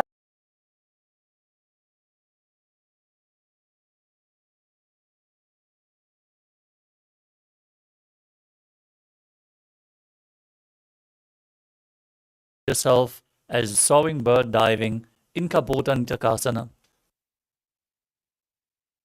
पादतले भूमौ निधाय. Next up is Tala.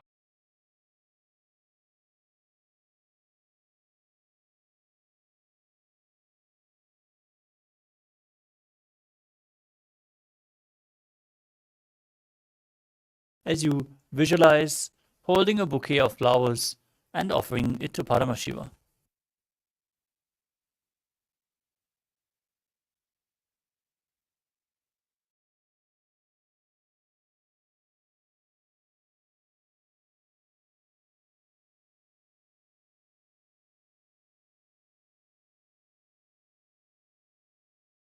As you keep your hands in Namaskara Mudra, resembling the horn of the rhinoceros. दशरथमासनं कृत्वा पादतलाभ्यां भूमिं धृत्वा. Next up is the Uttanottanam. You can hold weights if you want to intensify this asana. As you sit down all the way or as low as you can towards the ground and then stand back up again and again. Gaze towards your nose and visualize Swamiji in your inner space. पुनः पुनः उत्थातव्यम् असितव्यम् इति उत्थानोत्थानं भवति. Next up is Musalasana. As you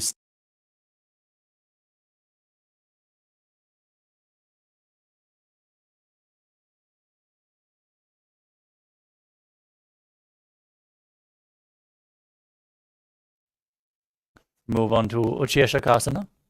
From a standing position, pull the sole of one foot towards your chest.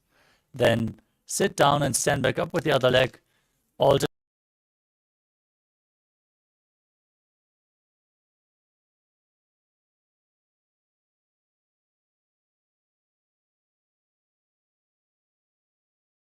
Janukarana. Now stand and keep one leg slightly bent with the toes pointing outwards. Bend and lift the opposite knee towards your chest and circle it with the respective arm with a hand and a fist. Place the other hand on the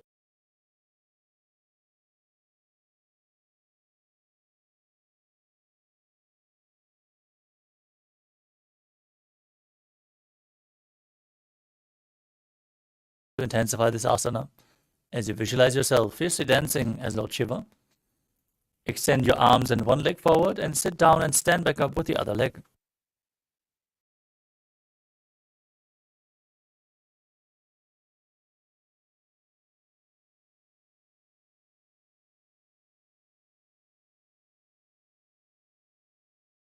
like a rod with your hands by the side. Visualize yourself being blessed by Lord Brahma. ब्राह्मणासनमावक्ष्ये यत्कृत्वा ब्राह्मणो भवेत्.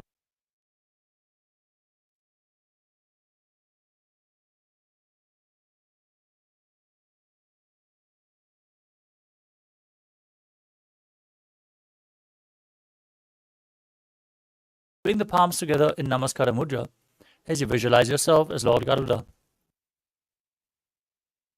उत्तानकूर्मपीठं च सिंहद्गारुडमेव च वातायनं गोमुखं.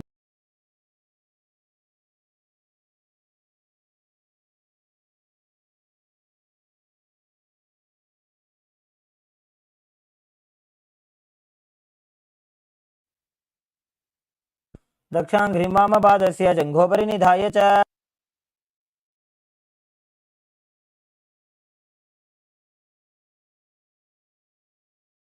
The next asana.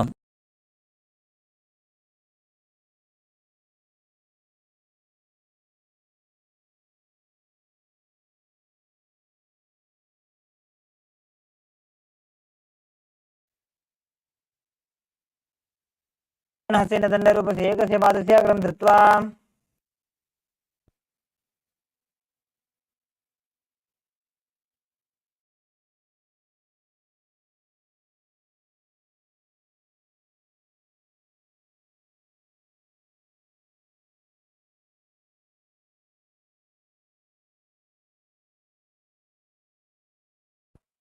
ग्रीवायां पादं संस्थाप्य स्थातव्यम् उत्थातव्यं त्रिविक्रमासनं भवति.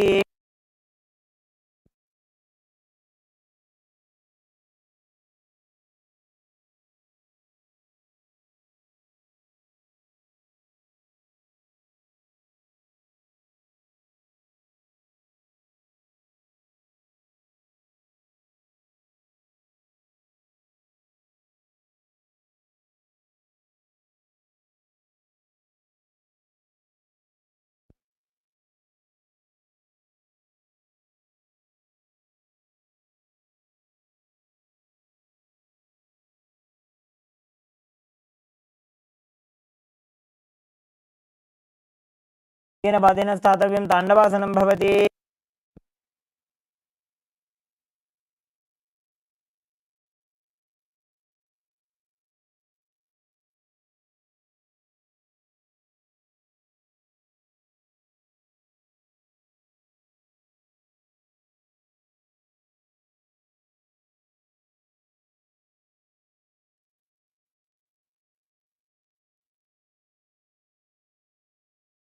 उत्तानकूर्मपीठं च सिंहद्गारुडमेव च.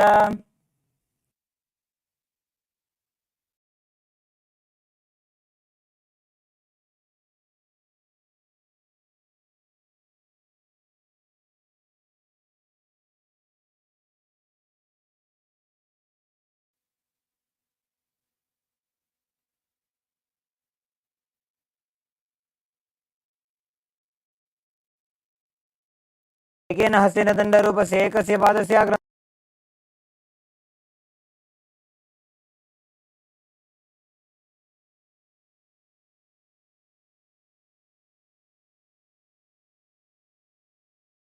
Into the Vikramasana. एकेन पादेन स्थातव्यम् उत्थातव्यम्.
काकतली की माहिली कोर मिलाई फना पानी उकड़ बई से।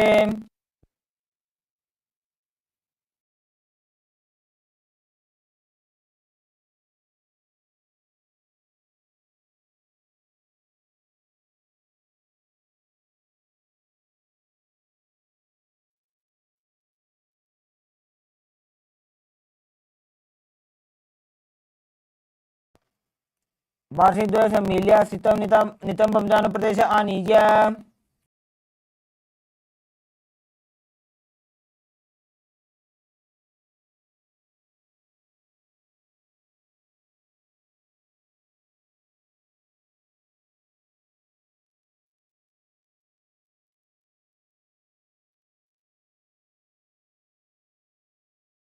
हस्ताभ्याम निमोष्टभ्याम।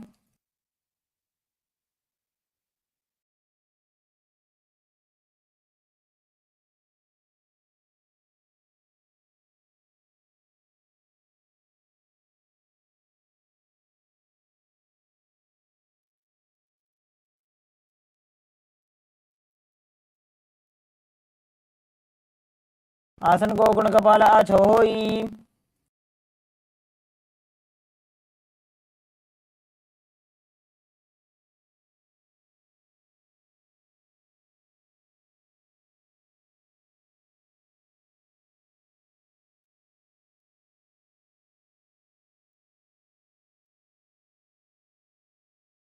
जानोर वोरंत्रे पादौ कृत्वा पादौ च गोपयेत्।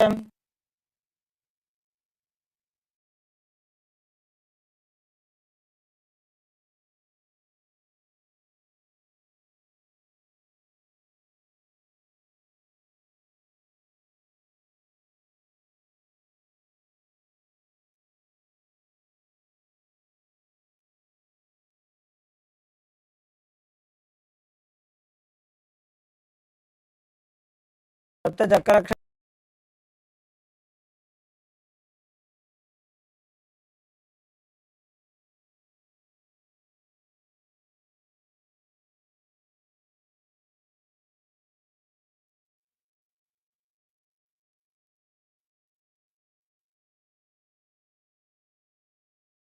दो पग जोड़ी माही गुल्फ मिलाए।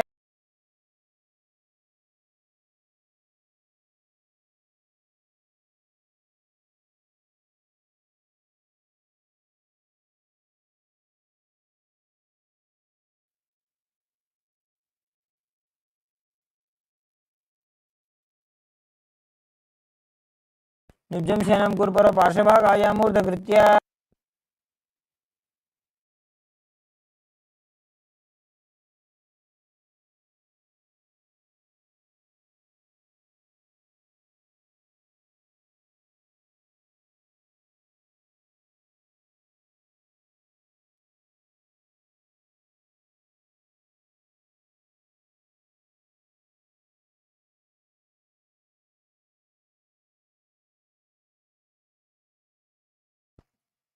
कराभ्याम पंकजम कृत्वा तिष्ठेत् कुरपरे आसुदीः।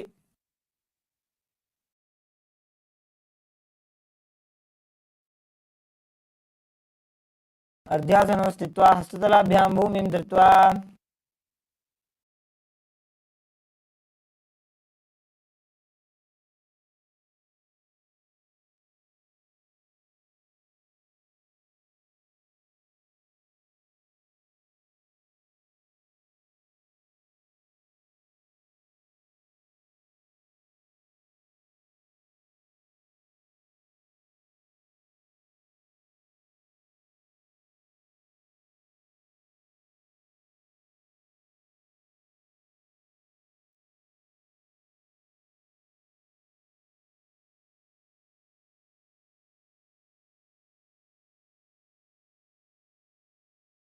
गजासन संस्थितो पादद्वयम् अन्तरालीकृत्य।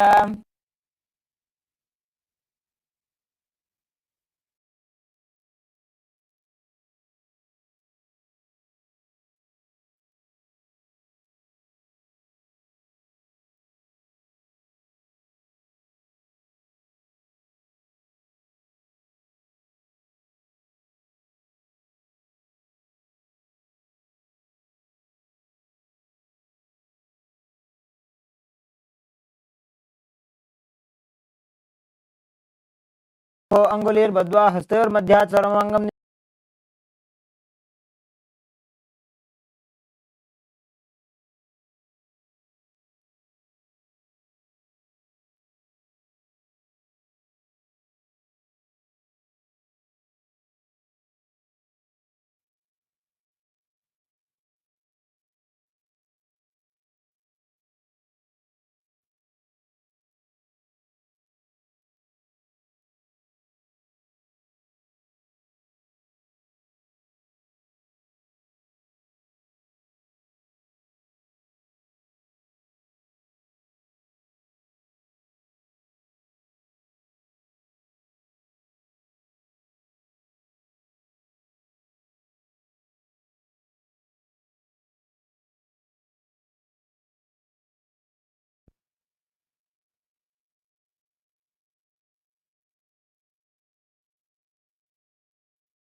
पृष्ठं सम्पीड्य गुल्फाभ्यां जान्वङ्गे सबलयाकृतिः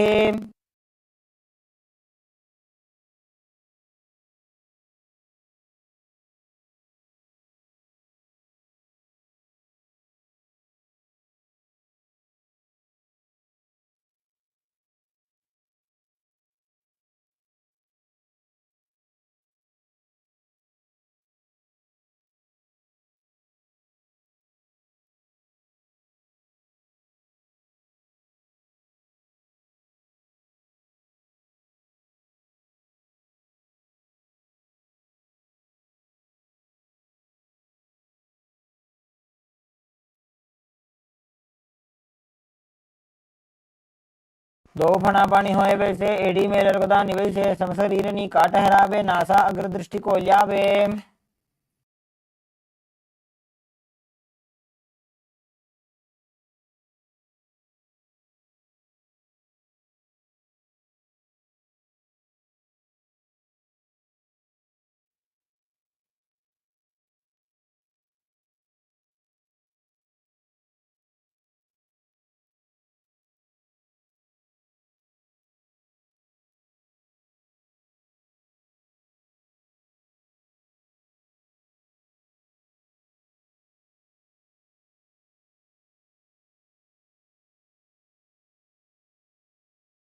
दो पगागी एडी जोई घोड़ा फनोवान पुनि होई।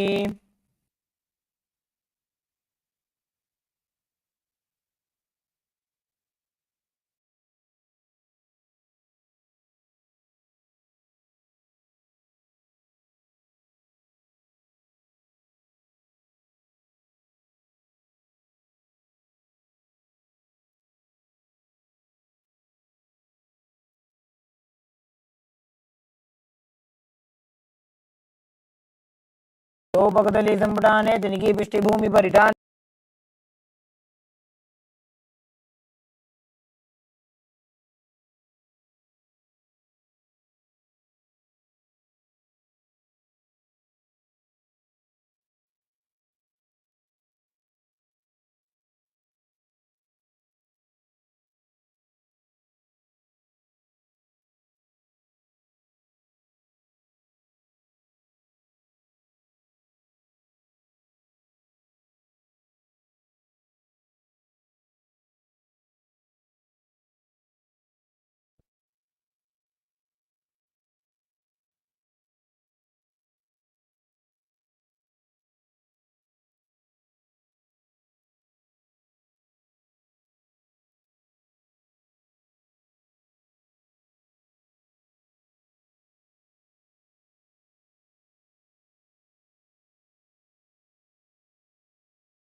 देतदिति योगविदो विदुः. Next asana.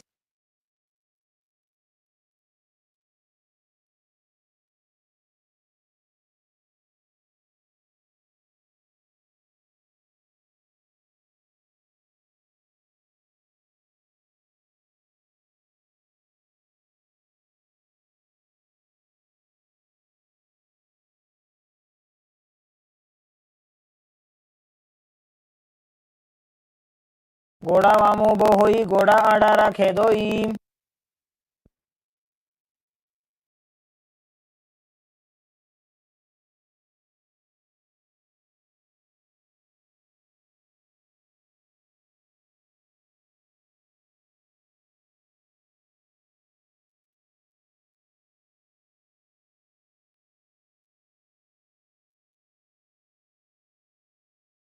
मेरुदंड ग्रंथि दाढ़्य संपिपादयिषु पुमान्.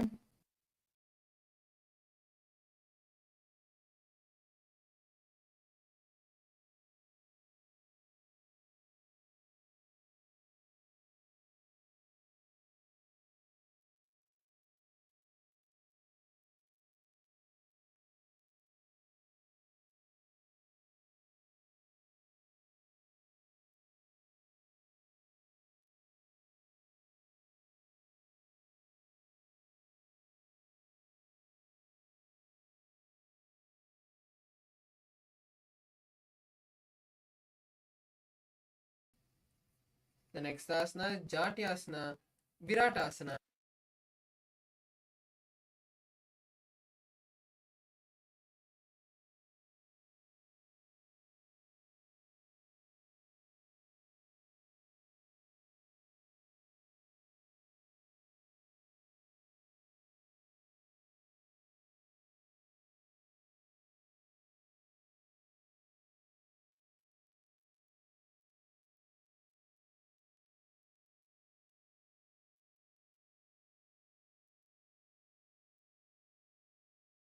मेरुदंड ग्रंथि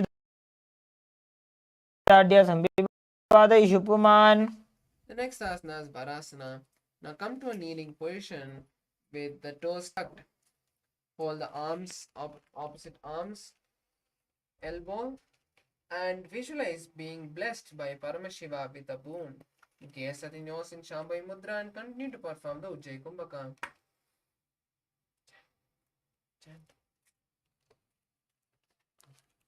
जानुनी भूमौ संस्थाप्य हस्ताभ्यां बाहु परस्परं धृत्वा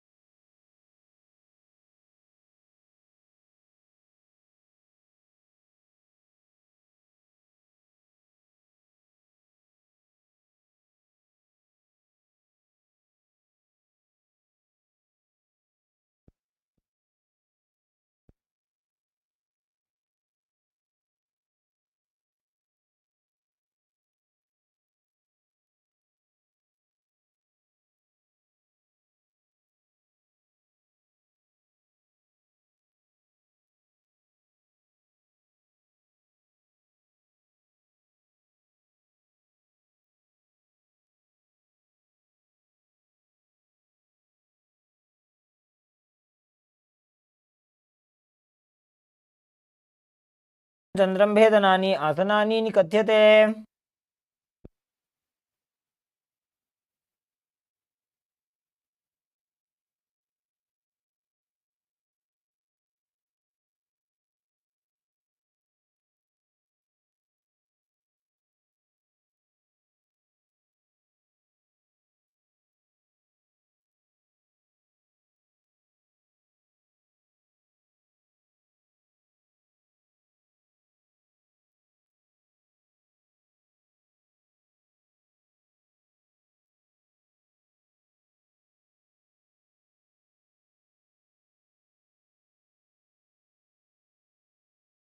मुंडासनं वक्षे सर्वेषां प्राणिनां सुखम्.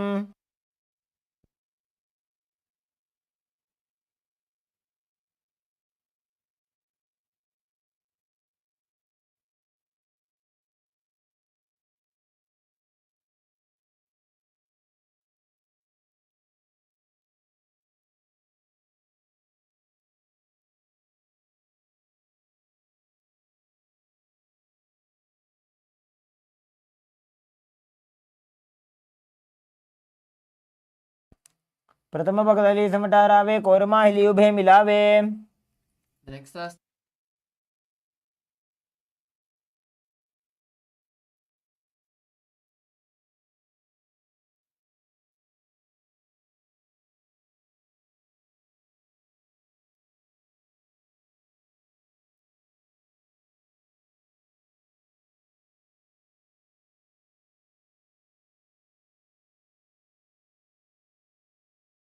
शलभासन भेदाश्च नटभेरुण्ड नामके गण्ड भेरुण्ड सहिते शीर्षदण्डासनं तथा.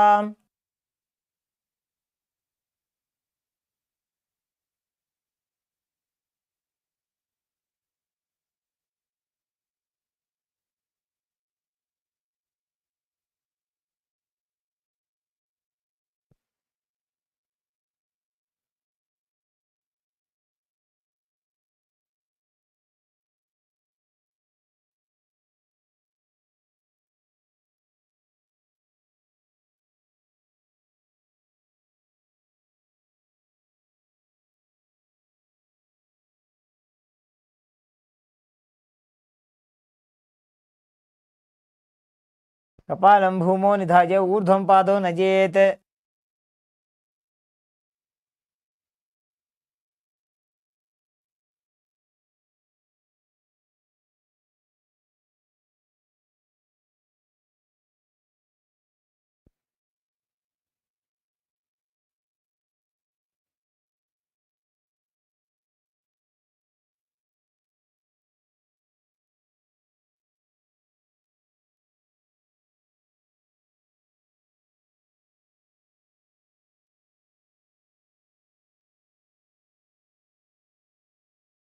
उष्ट्रासने स्थित्वा चरणौ भूमेरुत्थाप्य मस्तकोपरि नीत्वा. The next asana is Chatakasana.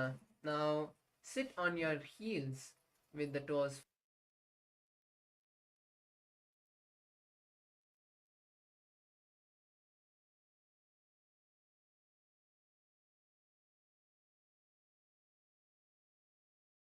कूर्परपर्यन्तौ हस्तौ धरामौष्टभ्याम्.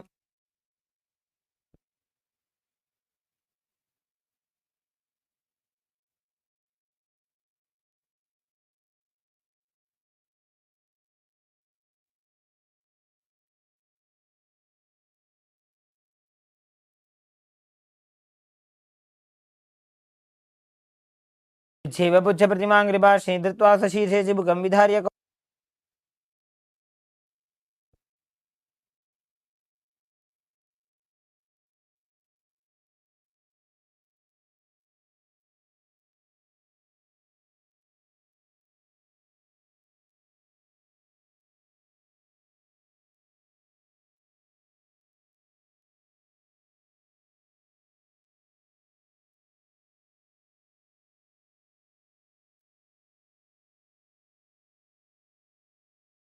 यामे कुल्पे पादमूले वामभागे पदेतरम्.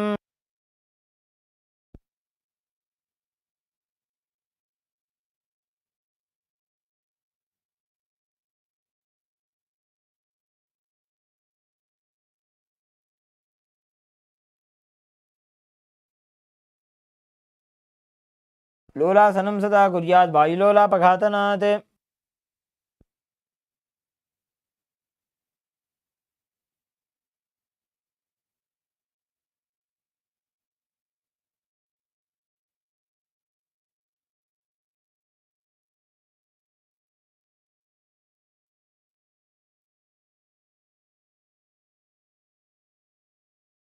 यामे गुल्फे पादमूले वामभागे पदेतरम्.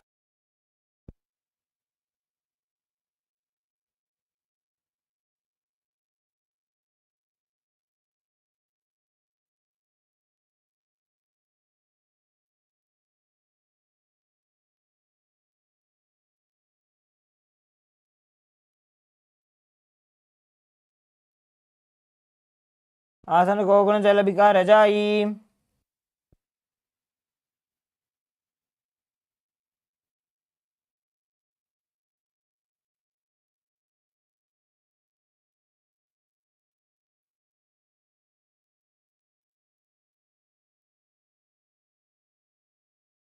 तले भूमौ संस्थाप्य जान मध्ये कूर्वरौ स्थाप्य.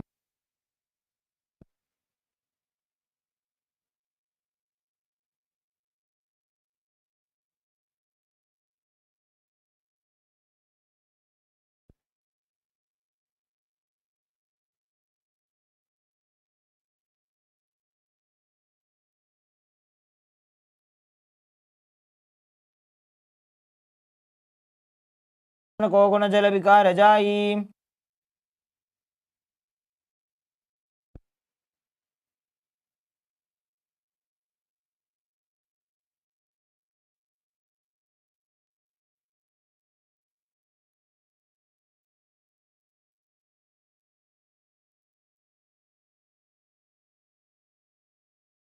युजास्पिजोस्ति यत ऊर्वजानु यत्रासने पादतलद्वयोपरि।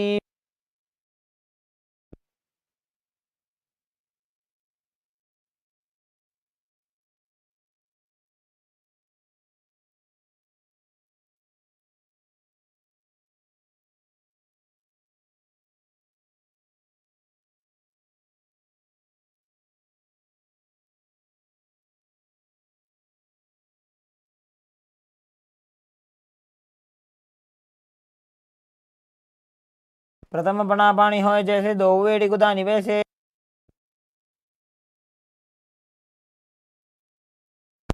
Part, place the hands under the soles from the feet, under the soles of the feet with the palms down.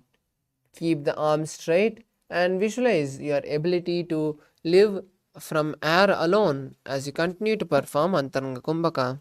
दो हाथ भूमि पर टाने कहनी जाड़ी ना भी लगाने। The next asana is Padukasana.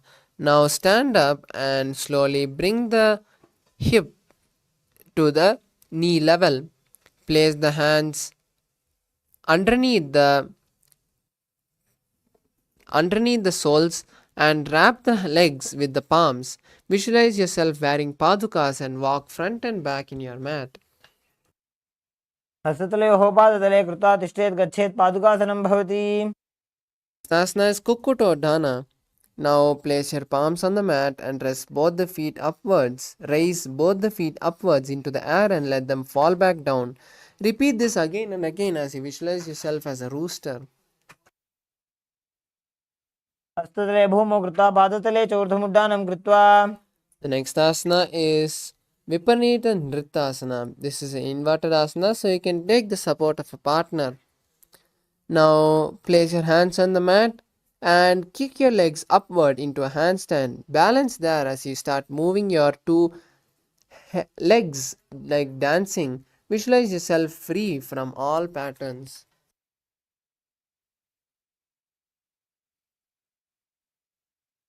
हस्ततलाभ्यां भूमिं वष्टभ्य ऊर्ध्वपादाग्रे कुर्वन्। The next asana is Kanjarasana.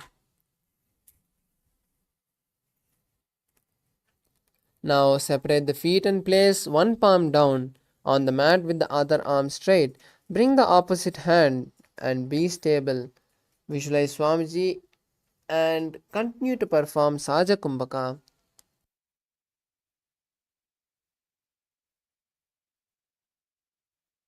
अथ पक्षे Mahadev कुञ्जरासनमुत्तमम्। The next asana is Kunjarasana on the opposite side. Now separate the feet and place the one palm down on the mat with the other arm straight. Bring the opposite hand to the head and be stable. Visualize Swamiji in your inner space. अथ पक्षे Mahadev कुञ्जरासनमुत्तमम्। The next asana is Kadambasana. Now sit on the ground with the feet flat and the heels close to the body. Hold the respective ankle and lift the feet off the ground. Visualize yourself as a Kadamba tree, a tree that promotes a long and pious life. पार्श्वेभ्यां भूमिं वष्टभ्य हस्तद्वयेन गुल्फौ। Next asana is Pavana Muktasana. Now sit with the heels at the perineum and the knees to the chest. Hold the knees with the hands and press them towards the chest as you visualize the excess vata being released from your body. द्वयोस्तु पादयोः पाणिं लात्वा स्वस्थनितम्बके।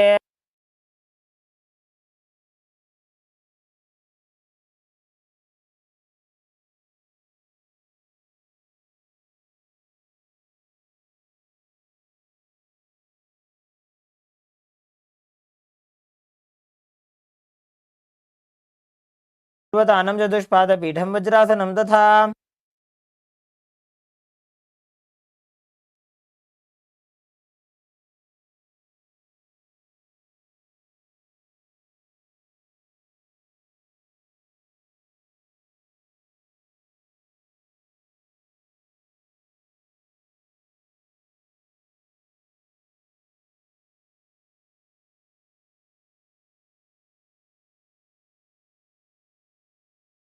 पादाङ्गुष्ठौ तु पाणिभ्यां गृहीत्वा श्रवणावधिम्। Next asana is Ashtavakrasana. Now lift the left leg over top the left shoulder. Bring the right foot across and hook it on top of the left foot. Lean forward and down while extending the left leg out. Keep the left lift up and chest as you find balance. Visualize yourself as a flying crane. वासिष्ठमतकौण्डिन्यमूर्धकुक्कुटमेव च। Next asana is Pranasana. Now place the right foot on the left thigh and bring the left foot flat on the ground. Have the left shoulder underneath the raised left leg and place the hands flat on the ground. Visualize yourself as immortal and gaze at the third eye in Shambhavi Mudra.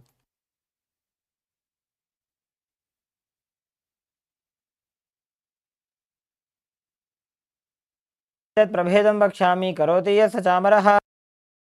Next asana is Parshamatsendrasana. Now place the right foot on the root of the left thigh. Then place the left leg by the side of the right knee. Hold the left hand by the right hand and twist the body. Remain steady as you visualize the great sage Matsyendranatha and gaze at the third eye in Shambhavi Mudra. पार्श्वाभ्यां धृत्यते यास्तु पार्श्वमत्स्येन्द्रमुत्तमम्। Asana Chakorasana on the opposite side. Now sit and lift one leg behind the head. Place both the hands on the ground and extend the opposite leg with the knee straight. Lift the entire body and the chin up as you visualize yourself as a powerful source of energy and gaze at the third eye in Shambhavi Mudra. पूर्वतानं चतुष्पादपीठं वज्रासनं तथा। The next asana is Dhanurasana 2. Now sit on the ground and hold the right toe with the index and middle fingers. Pull the foot to the right ear. Extend the left leg out holding the foot with the left hand. Visualize yourself as a bow and continue to perform Sahaja Kumbhaka. पादाङ्गुष्ठौ तु पाणिभ्यां गृहीत्वा श्रवणावधि धनुराकर्षकाकृष्टं धनुरासनमीलितम्। Next asana is Ashtavakrasana. Now place the right leg over top the right shoulder and bring the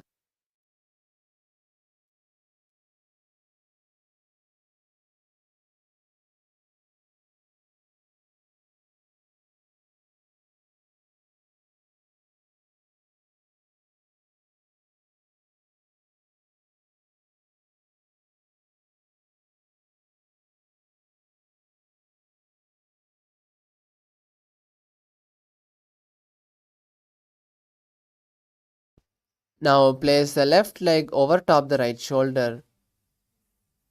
Lift the right leg over top the right shoulder and bring the left foot across and hook it on top of the right foot. Lean forward and down while extending the left leg out to the right side as you lift the head and chest off the ground. Visualize yourself as a flying crane and continue to perform Sahaja Kumbhaka. वासिष्ठमथ कौण्डिन्यमूर्धकुक्कुटमेव च अष्टावक्रमथोत्तानं मयूरं सेतुबन्धनम्। The next asana is Pranasana. Now place the right foot on the left thigh and then bring the left foot flat on the ground. Have the left shoulder underneath the raised left leg and place the hand flat on the ground. Visualize yourself as immortal and continue to perform Sahaja Kumbhaka.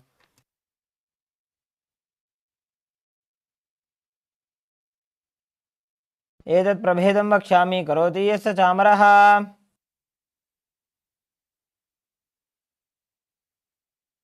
Next asana is Parshamatsendrasana. Now place the right foot at the root of the left thigh and then place the left thigh by the side of the right knee. Hold the left leg by the right hand and twist the body remaining steady. Visualize yourself as the great sage Matsyendranatha and gaze at the third eye in Shambhavi Mudra. वामोरुमूलार्पितदक्षपादो जान्वो बहिर्वेष्टितदक्षदोष्णा। Next asana is Ardha Paschimottanasana. Now keep one leg straight and press the other leg to the perineum with the heel. Bring the chest forward and down holding your front foot with both the hands. Visualize Swamiji in your inner space and perform Jivachala Kumbhaka, which is inhaling and visualizing the prana spread all over your body and then exhaling. एकं पादं प्रसार्य एकं पादस्य पार्श्वना Seoni सम्पीड्य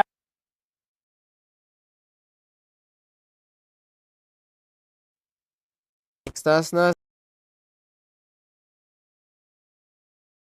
is Asana. Now place your left ankle outside of the hip and hold the sole of the right foot. Lift the left leg up towards the forehead and keep the knee straight. Gaze to the nose as you visualize yourself as a crane. वासिष्ठमथ कौण्डिन्यमूर्धकुक्कुटमेव च. Next asana is Ardha Pachimatanasana on the opposite side. Now keep one leg straight and press the perineum with the heel of that foot. Now stretch the opposite leg and bring the chest forward and down, holding your toes with both the hands and bringing your head towards the knee.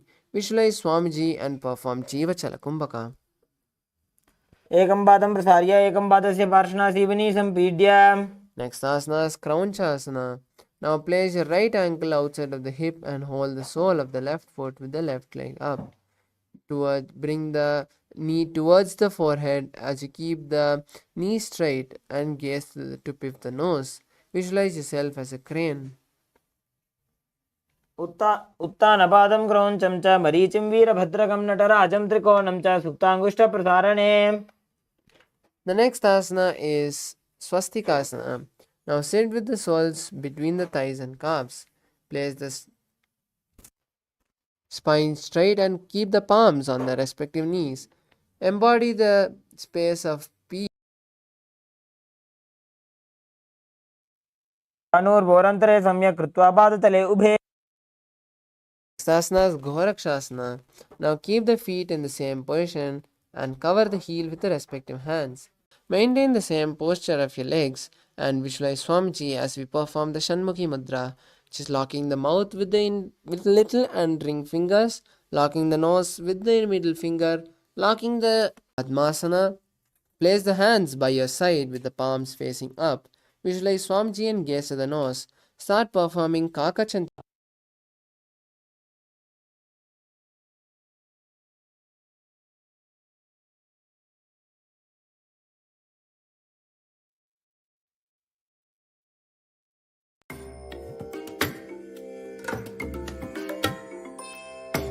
Down and lift the body off the ground, balancing on your hands. Visualize yourself as a rooster and your body.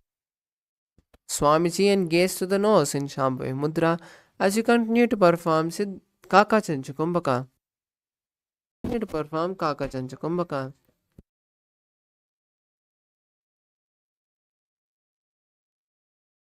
कुक्कुटासने स्थित्वा स्कन्धपर्यन्तं मूरोनि नीत्वा. And interlace the fingers. Bring the forehead to the floor and visualize the O of Lord Shiva as you continue to perform Kaka Chanchukumbhaka.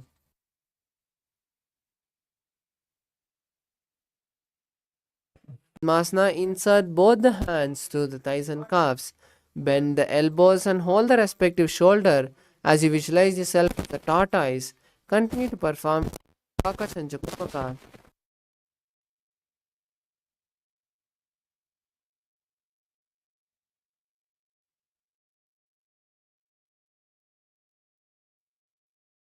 Chest in Jalandhar Bandha. Visualize you are in Paramashiva's secret knot posture and gaze to the nose in Shambhavi Mudra. Continue to perform Kaka Chanchukumbhaka. अथ वक्षे नीलकण्ठः ग्रन्थिभेदासनं शुभम्.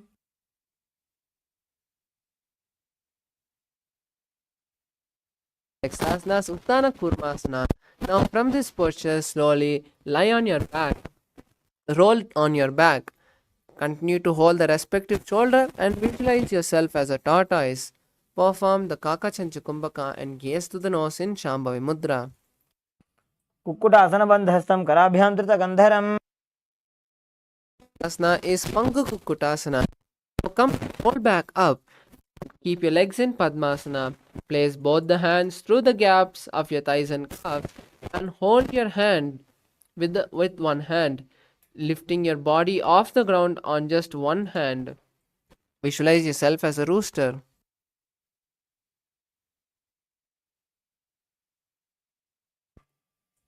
कुक्कुटासने स्थित्वा एकेन हस्तेन मणिबन्धं धृत्वा. Asana is Pangu Kukkutasana on the opposite hand. Now switch the hand and lift your body off the ground on one hand as you visualize yourself as a rooster and continue to perform Kakachancha Kumbhaka. Kukkutasana स्थित्वा एकेन हस्तेन अन्यस्य मणिबन्धं धृत्वा As Granthi Gridrasana.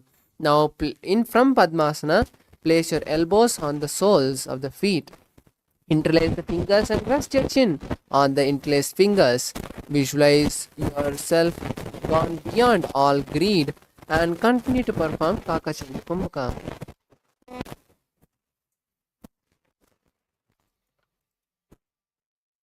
जानोर्भोरन्तरे पादौ उत्तानो व्यक्तसंस्थितौ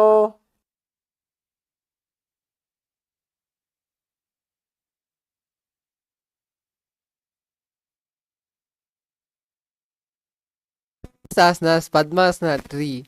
Now from Padmasana, place the right palm on the left palm and place your palms in front of the navel.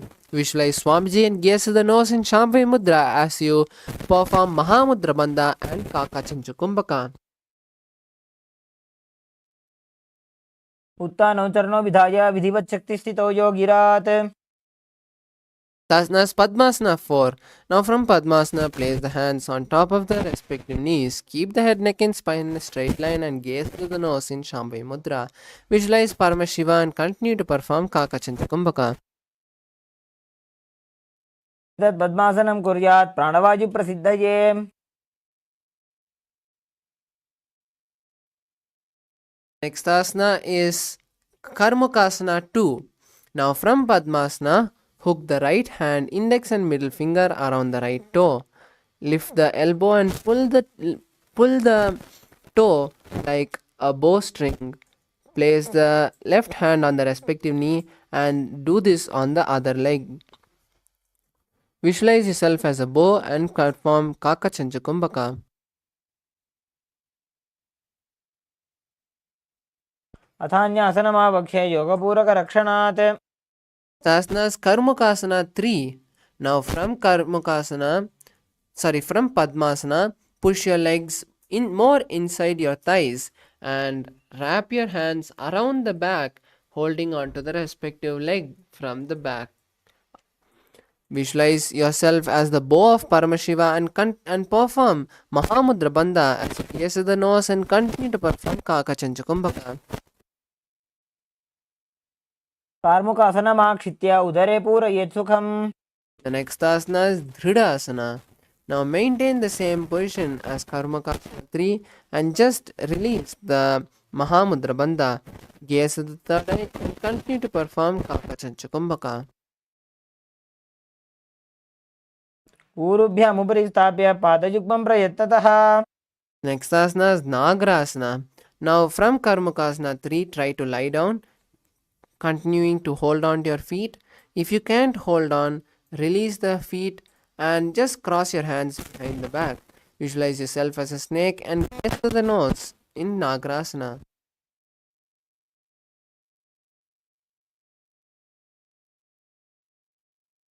प्रथम पद्मासन कोठाने द्वौ हाथ पाछाने आने Next asana is Kandukasana. Now lie down on your back and bring your knees to the chest. Wrap your legs and press your body, squeeze your body as you visualize yourself as a ball.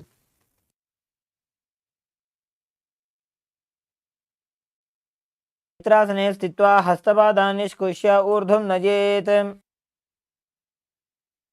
Asana is Urdhva Pavanasana. Now place your legs flat on the mat with the knees upwards, interlace the hands behind the neck and relax your body as you get Swamiji in your inner space and gaze to the nose. प्रथमे सूधः सैनकरावे घोड़ा उभा राशि मिलावे Asana is Markata Pitasana.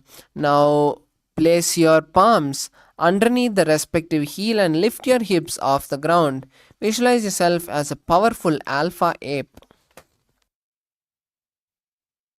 उत्तानशयनं पादतले उत्तानहस्तयोः स्थापयेत् The next asana is Utthana Shikihi Pitakasana. Now place your hands on the hip and lift your hip up extending the legs forward and straight. Visualize Swamiji and gaze to the nose. Sanghorubalahinaschet uttanashiki beetakam. Next asana is Narakasana. Now from this position, kick your leg back, lifting your legs up towards the sky. Place your hands and elbows flat on the mat if you can, or else hold the back of your hips. Balance here as you visualize traveling through hell blissfully. ग्रीवाकण्ठेन भूमिविष्टम्भ पादाग्रद्वयमूर्धमुन्नयेत्. Next asana is Tiryannaukasana. Now place the hands on the hips and slowly angle the body. Visualize yourself as a boat and continue and perform Murcha Kumbhaka and Jalandhara Bandha.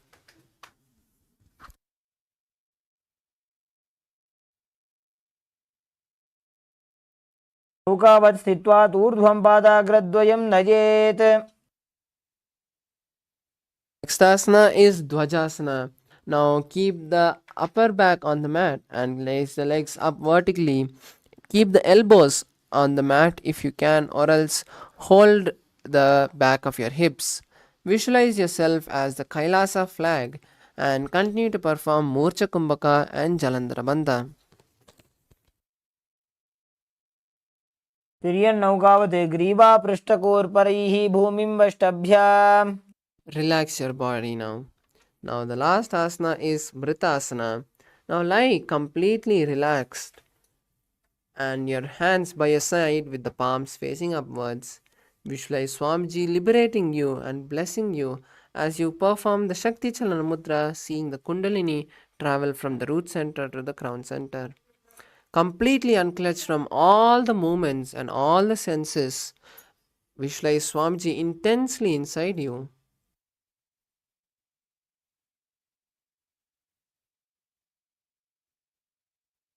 उत्तानं शववद्भूमौ शयनं तुषवासनं शवासनं श्रमहरं चित्तविश्रान्तिकारणम्.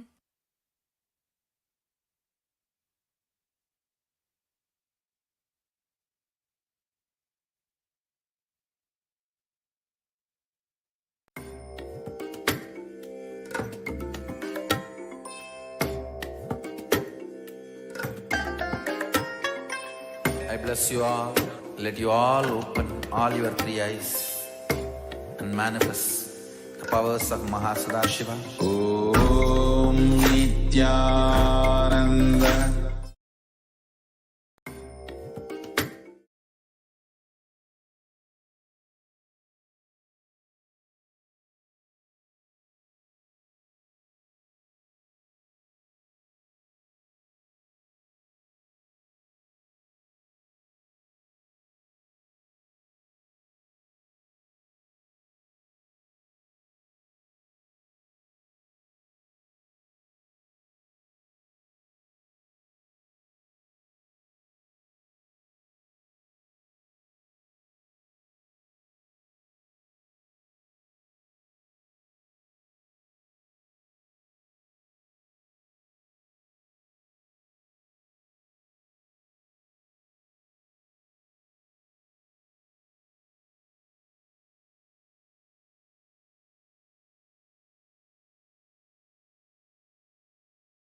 I bless you all.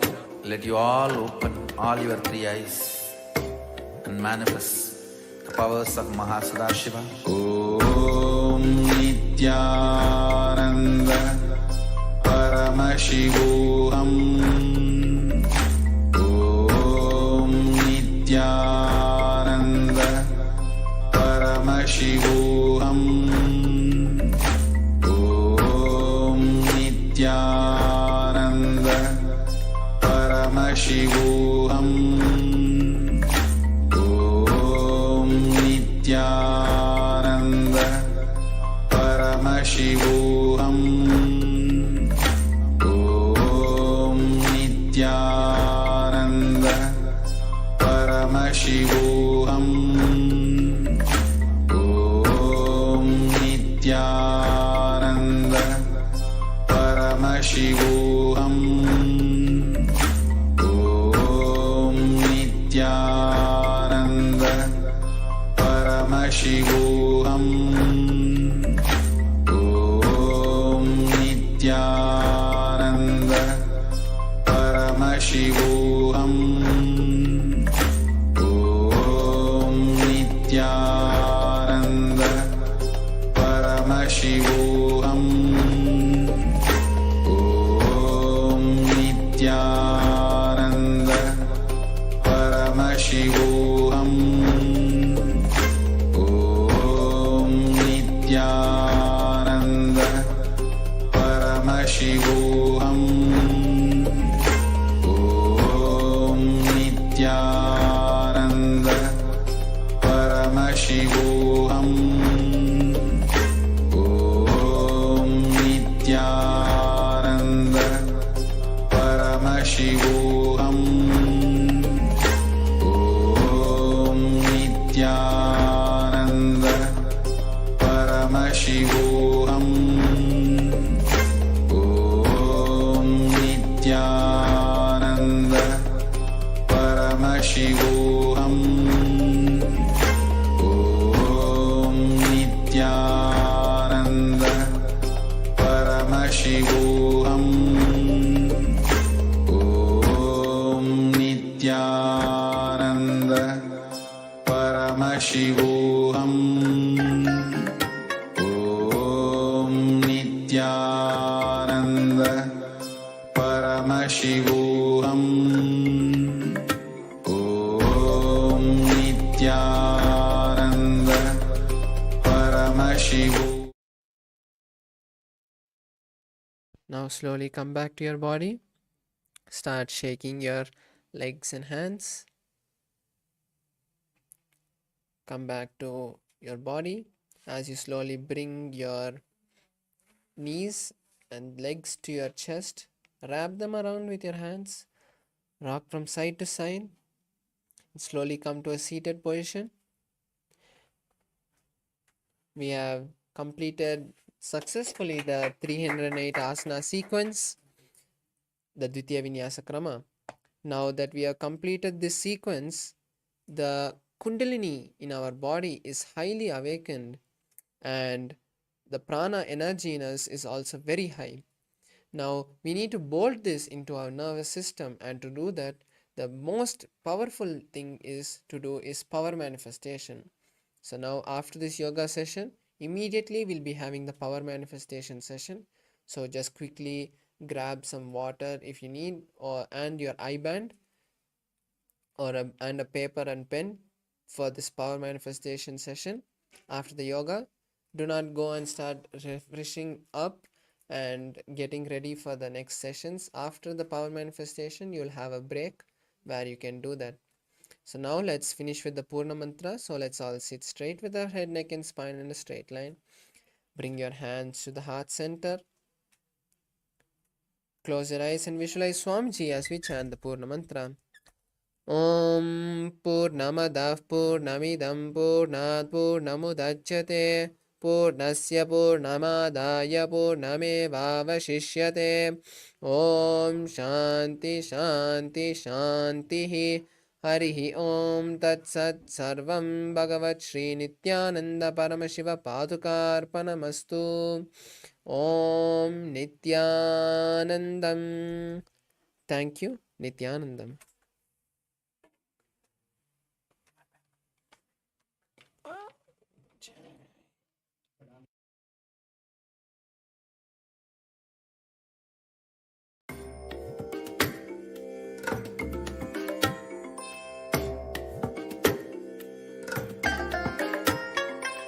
I